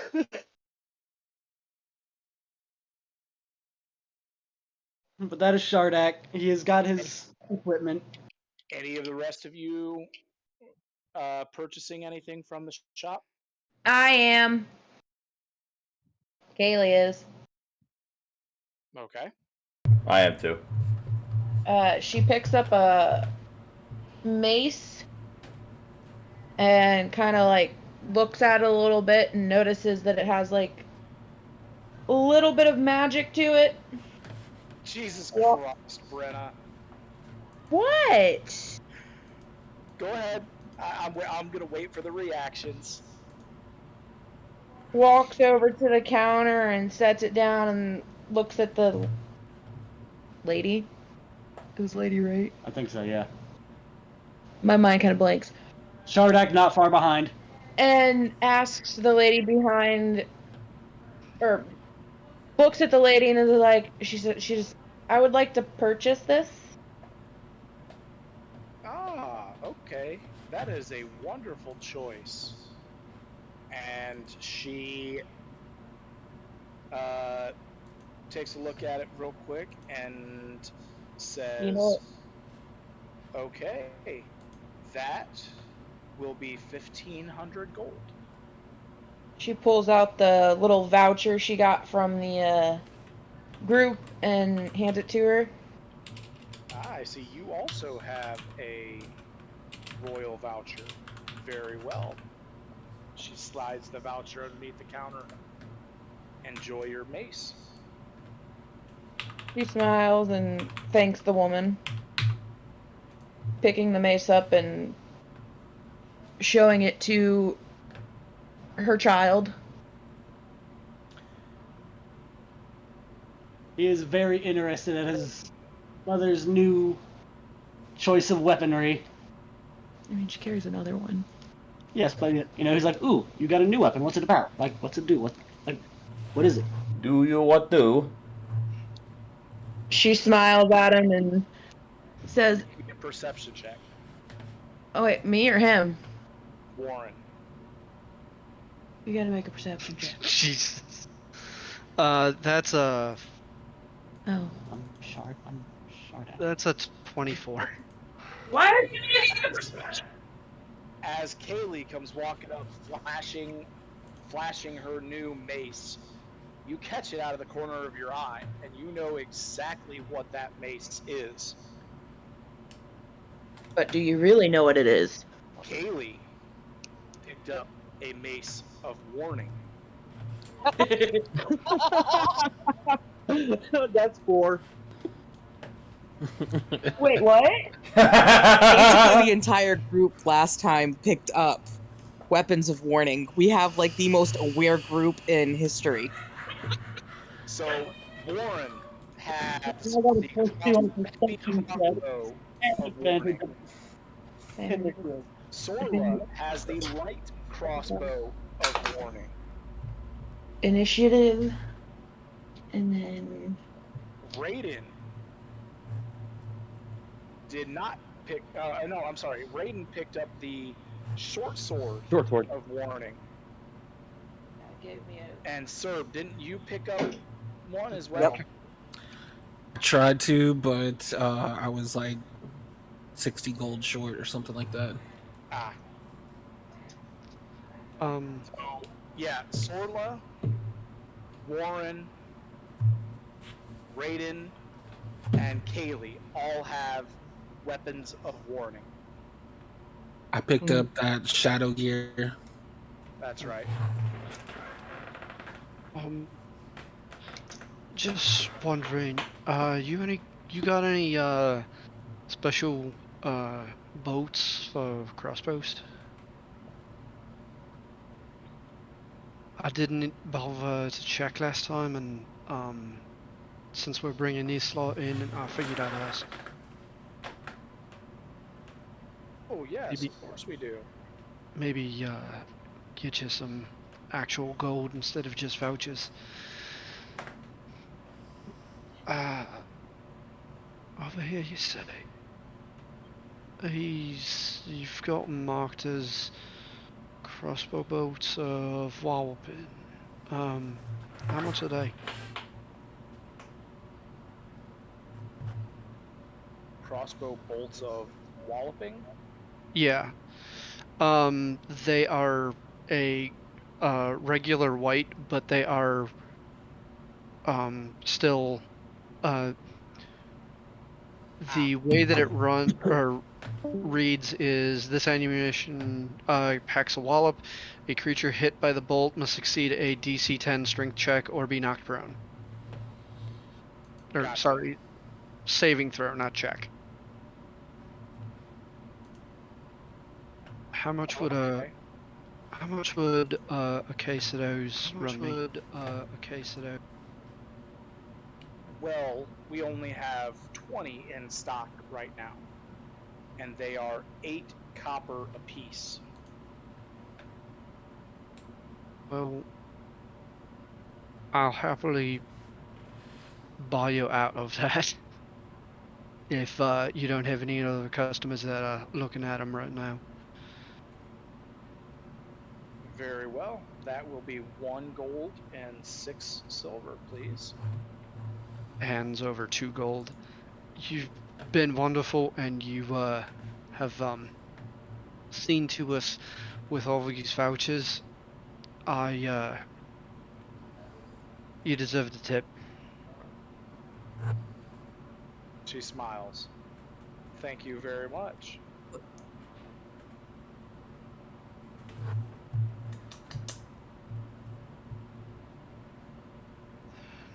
With that, I'm going to subtract my 2 gold and Guys, hang on, yes? sorry, real quick.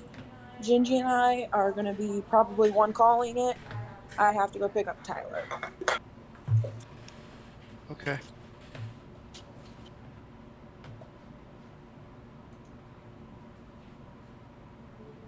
Everything good?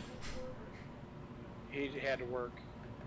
Yeah, he just got off work, so. Okay.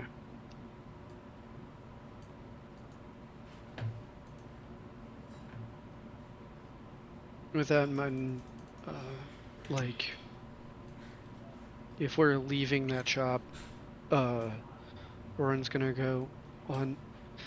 I have a couple of things around town to look for, but we're all heading back to the inn after this.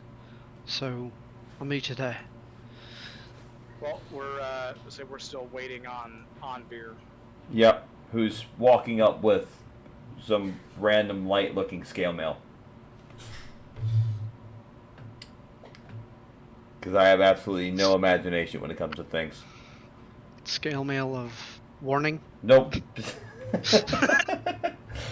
If only, if only. No, it's just some mithril scale mail. I mean, shit, that's still pretty damn good. Yeah, considering it raises my AC 3 points. The attendant looks at the armor you set on the counter. Ah, an excellent choice, sir. That'll be 3,050 gold, please. He lays the voucher on the counter. Sorry, I don't have that much. She takes the voucher. Apparently, we have a royal party in the shop today. Hey, just don't look at me too close. You might remember me. She looks at you dead in the eyes. No, I'm pretty sure I would recognize a face like that. Oh.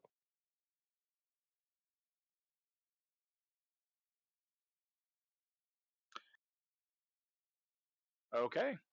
Is there anything else you guys would like to look at or purchase in the shop?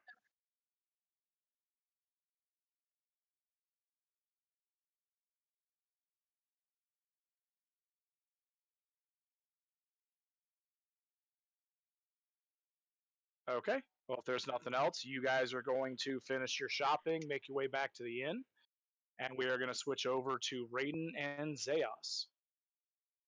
You guys have made it across the bridge through the gatehouse and are in the castle courtyard. Okay, following the path that he knows,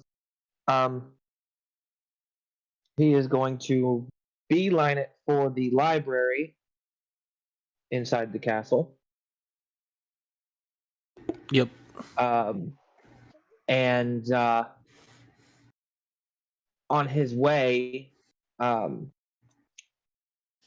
keeping an eye out for Alex, who likes to pop up at random intervals. He doesn't see Alex anywhere. Okay.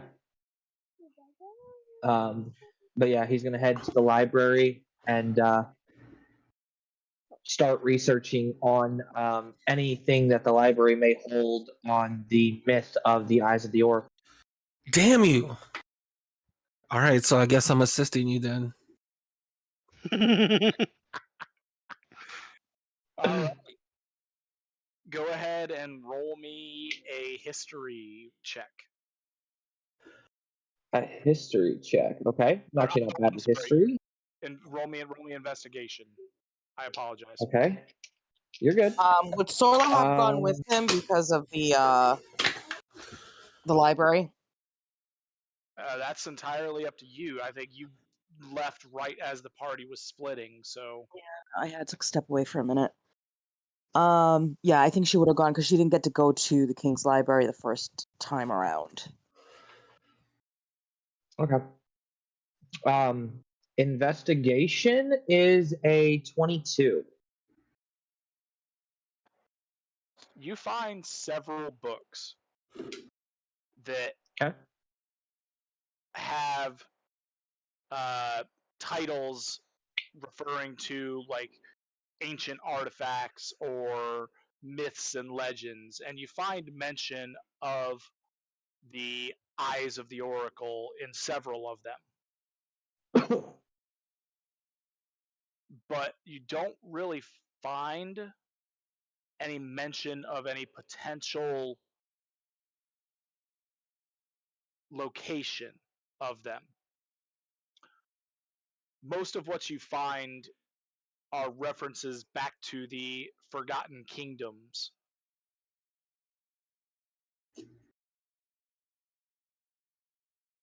when the last Okay. time that the eyes of oracles was the eyes of the oracle were believed to have been used. Is there any particular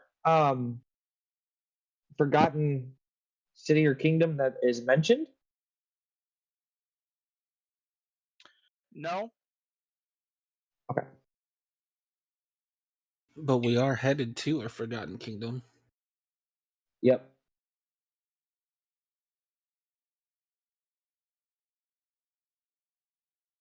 Sorla's gonna be looking for books on the Forgotten Kingdoms, which they were when they kind of fell out of knowledge, that kind of thing. you don't find any books on the Forgotten Kingdoms, and you realize that the best source of knowledge of that is going to be the book that Jebulin gave to Warren.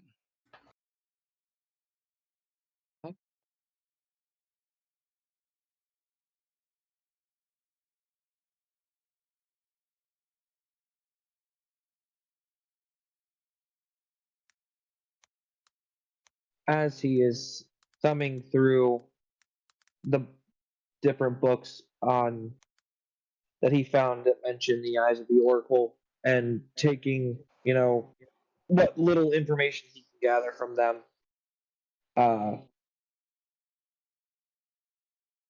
He looks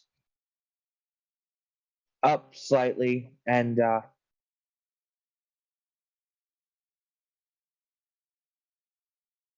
tilts his head towards the door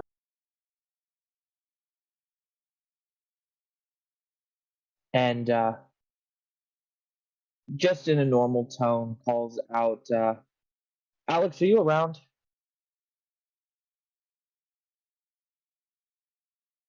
All of a sudden, Alex appears right next to Zeos. Yes, my lord? Zeus immediately jumps back, drawing his swords, and then realizes it's Alex and then puts him away.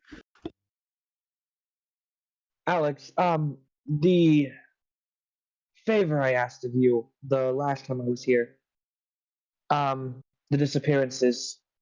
If you wouldn't mind any information that you find, Professor Jebulin as well. Seems he has interest in this topic as much as I do. Sorla's gonna just kind of look intently. He nods. Very well. I believe that can be made possible. I appreciate it.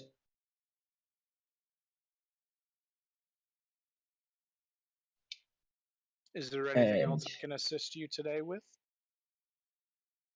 not unless you know anything more than these know about the eyes of the oracle. You see, for the very slightest moment, a gleam in Alex's eyes. You're not quite sure whether you imagined it or not. It was that quick. The eyes of the oracle. Well, my lord, those would be a myth.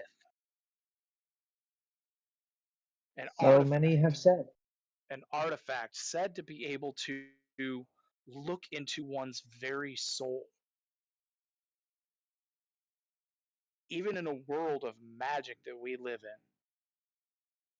That seems a little far-fetched, doesn't it? Nothing seems far fetched. All myths have some truth to them. We've got a walking paladin, Pathos, who was thought to have given his life to seal Tiamat. I'm really starting to wonder what things are far-fetched and what aren't.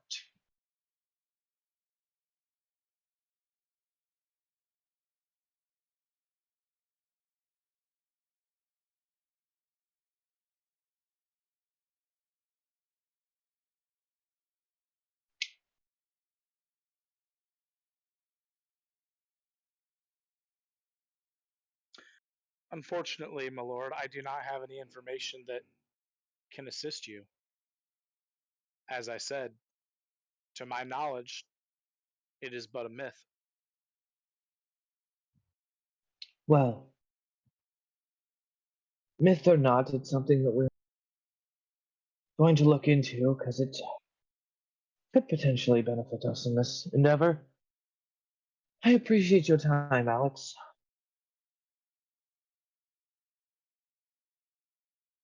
He nods. Is there anything else I can assist you?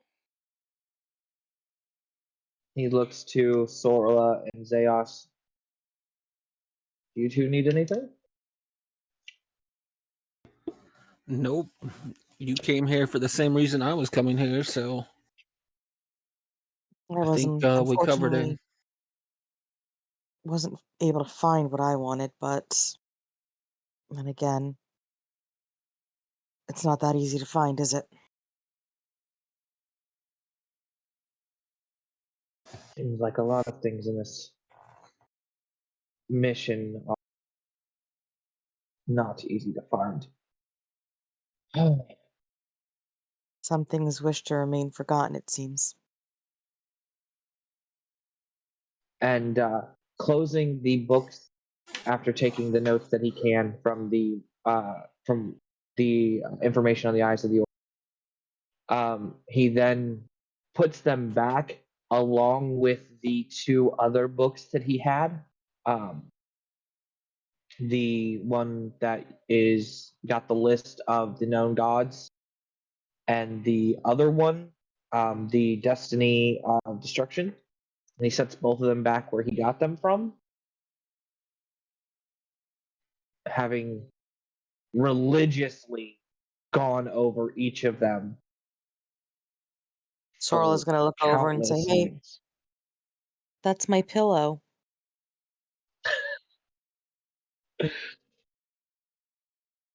Perhaps it's time you actually used a pillow in a book.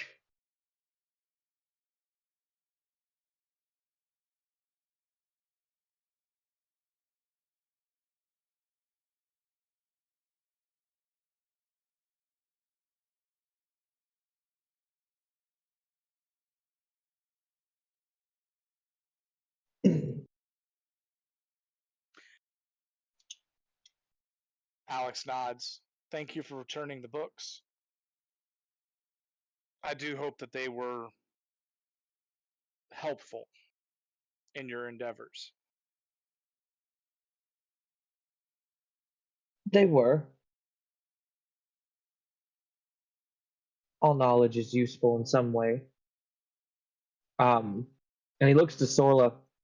You have the third book that I borrowed in this library, which is the one, the Great Cycle Theory or more. Hands him the book. And he'll put that one back on the shelf as well.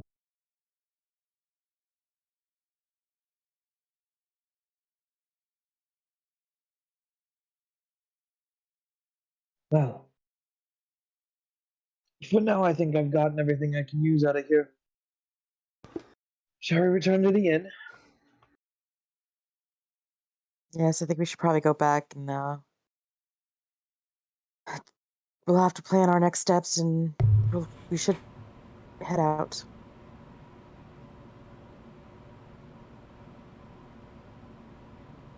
Well, he looks to Alex. As we spoke with the king, our plans are to head to the mountains and potentially one of the forgotten kingdoms that lay there. Like we spoke, we will once we gather the party and decide to venture out, we will meet with Rybrand beforehand to let him know we are leaving. If you will pass that on to the king.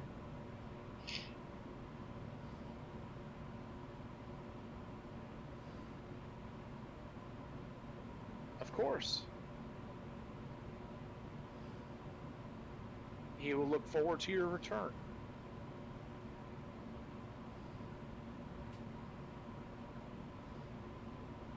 All right. Back to the inn.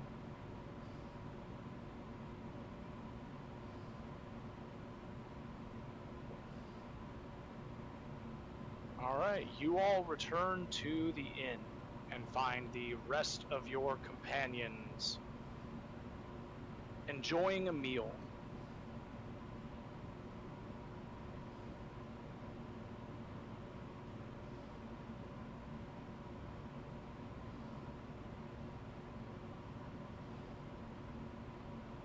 Warren, Oi, didn't you say you wanted to go? You were going shopping. I did. I already went out while everybody else was coming back here, and you were off reading.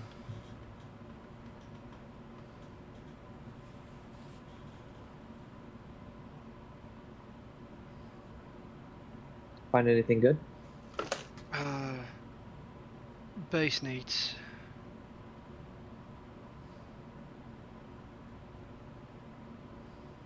Got some more alchemy equipment, and I got some of the base requirements for doing some work while we're camping out on when we're out on the road.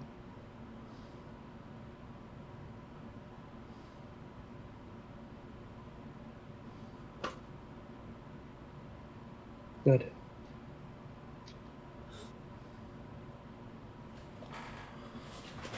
Once we're restocked, we should hit the road. Think we can go looking. I think we can go looking for heading out maybe tomorrow or the next day.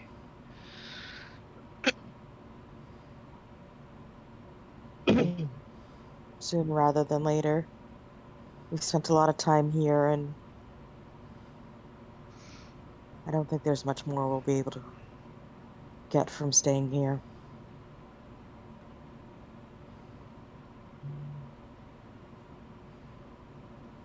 Agreed.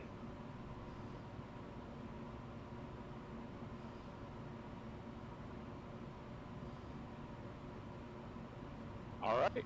Well, you all enjoy a nice meal in the tavern.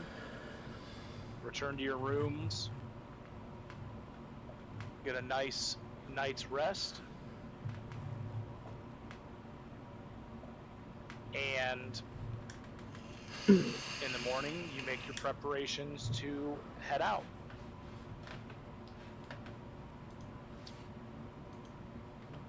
Before he leaves his room, because that night he spent, 4 hours adding things to the web that he has strewn out all over one wall of different information and connecting dots and not connecting dots and things like that. And then he, trances 4 hours like he usually does. But before he leaves the room, he packs up all that stuff and stores it into a empty journal in his pack.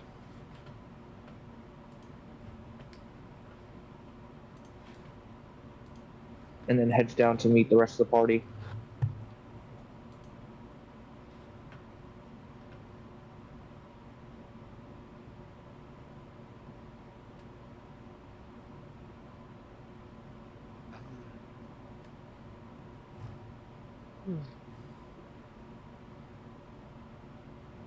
Unlike the day before, I'm gonna say that Warren's the last one down. But there's already a small mug of steaming bean water in a mug in his hand as he's coming down the stairs. Bean water. Yuck.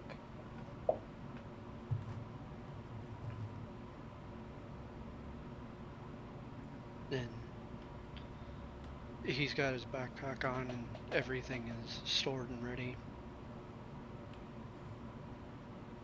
We getting a move on? Takes a pull.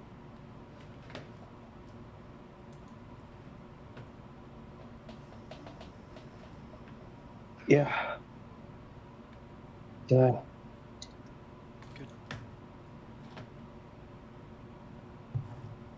The sooner we get going, the sooner we get there. Or worse. Let's get moving. So we'll go collect our horses.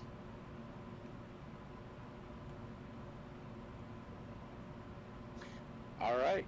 You all go and you collect your horses. You get them. Was the king able to procure us a covered cart as requested? Yes. Okay.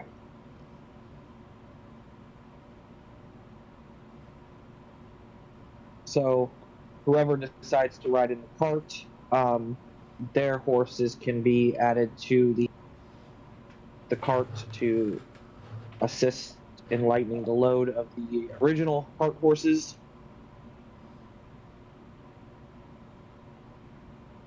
Raiden will stick to his horse.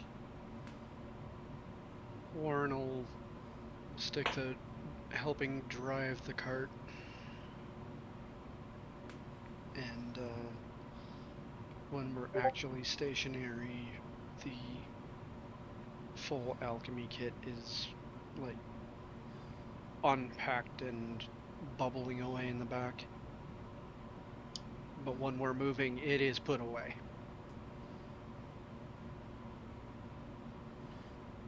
Okay. You guys leave the city of Altessi and are venturing towards the location that you believe is the entrance to Dragon Tooth Depths. This journey will take you approximately a week. We are going to leave it there for tonight.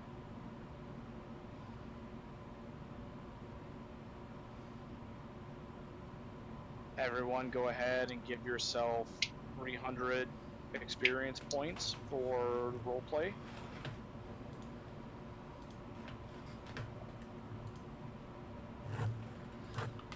Okay. Experience.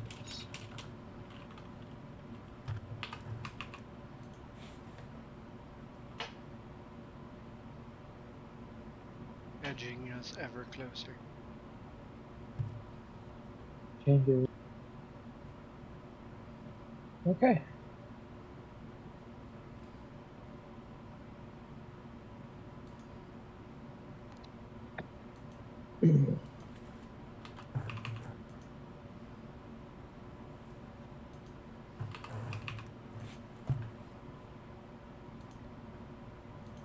Alrighty.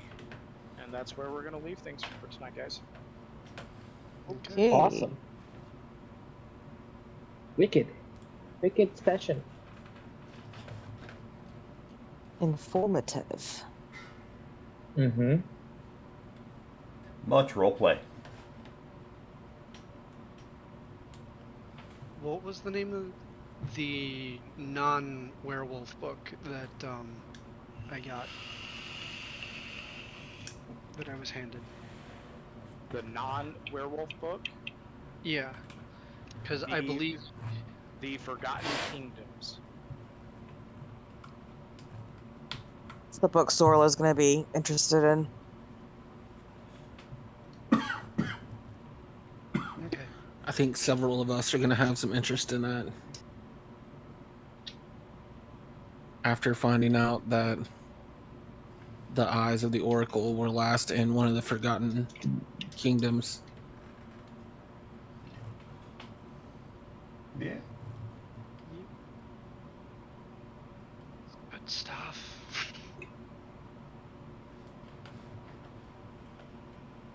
There is a renewed And now passion. Zeus has a new goal in life. I'm just saying, there is a renewed passion in Zeus's eyes.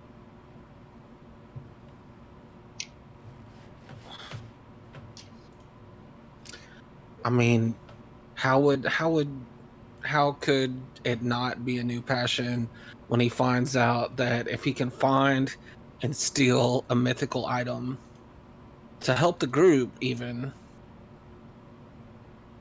that would make him the greatest thief of all time, right? Eh.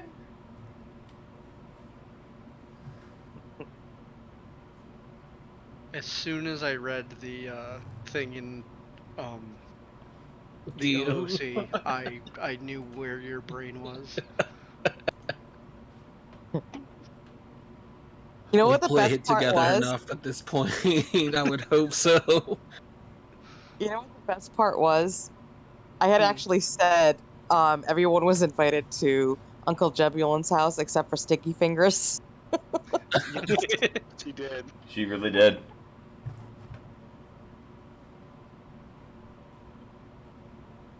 Zeus behaved himself. He did. For once. He didn't try to steal a single thing. And you hear Onbeer kept his damn mouth shut. Right? Oliver's like, I am not getting kicked out of this place. Oh, I Again. I'm not getting kicked out of this place again. I'm pretty sure Anvir is going to be on his best behavior whenever he is in Altessi. Yeah. I cannot wait for Shardak to start picking up the things that most of the rest of the party already knows. Yeah. That's gonna be great.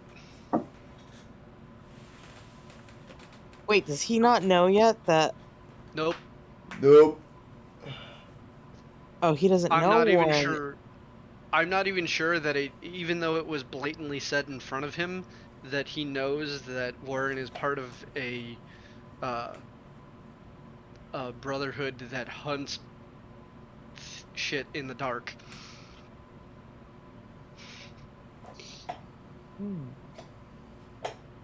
That's not even the worst Oh part. yeah, that's gonna be an Great. interesting. That's not even the worst part. I know the worst No. part. Yep.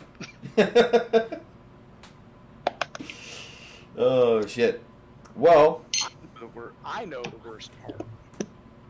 You better know the worst part. you're the DM. You fucking better know.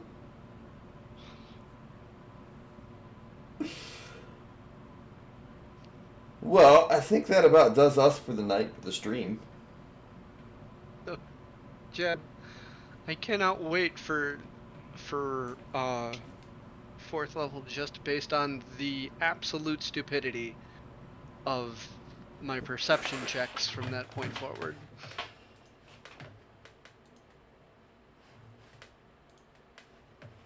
On top Level of Gabby's surprise. four. Are you I'm taking taking alertness? No, I'm taking observant. Take alertness with your sword of alert. Yeah, let's just stack alertness 3 times on a character. Why not? It would be amazing. Most aware party in history. I mean, there's already 4 people with it, so I really feel the trust from you guys. Listen, me taking observant is helping you be able to go like, hey, by the way, you guys missed this thing.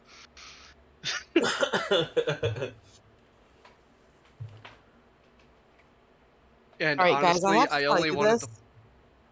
Yeah. Go ahead. No, go ahead. Honestly, I only wanted the item or the weapon of warning for the initiative bonus. yeah, that's the only reason I take alertness, really. Well, that and not being able to be surprised. You The can't funny surprise me, thing motherfucker. with the crossbow of alertness, rogues need a lot to do much to me, so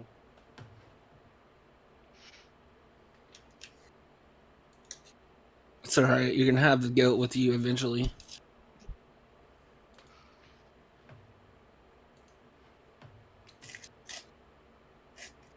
It's gonna be Note? amazing. Yeah, Note? greatest of all time, motherfucker. Yep.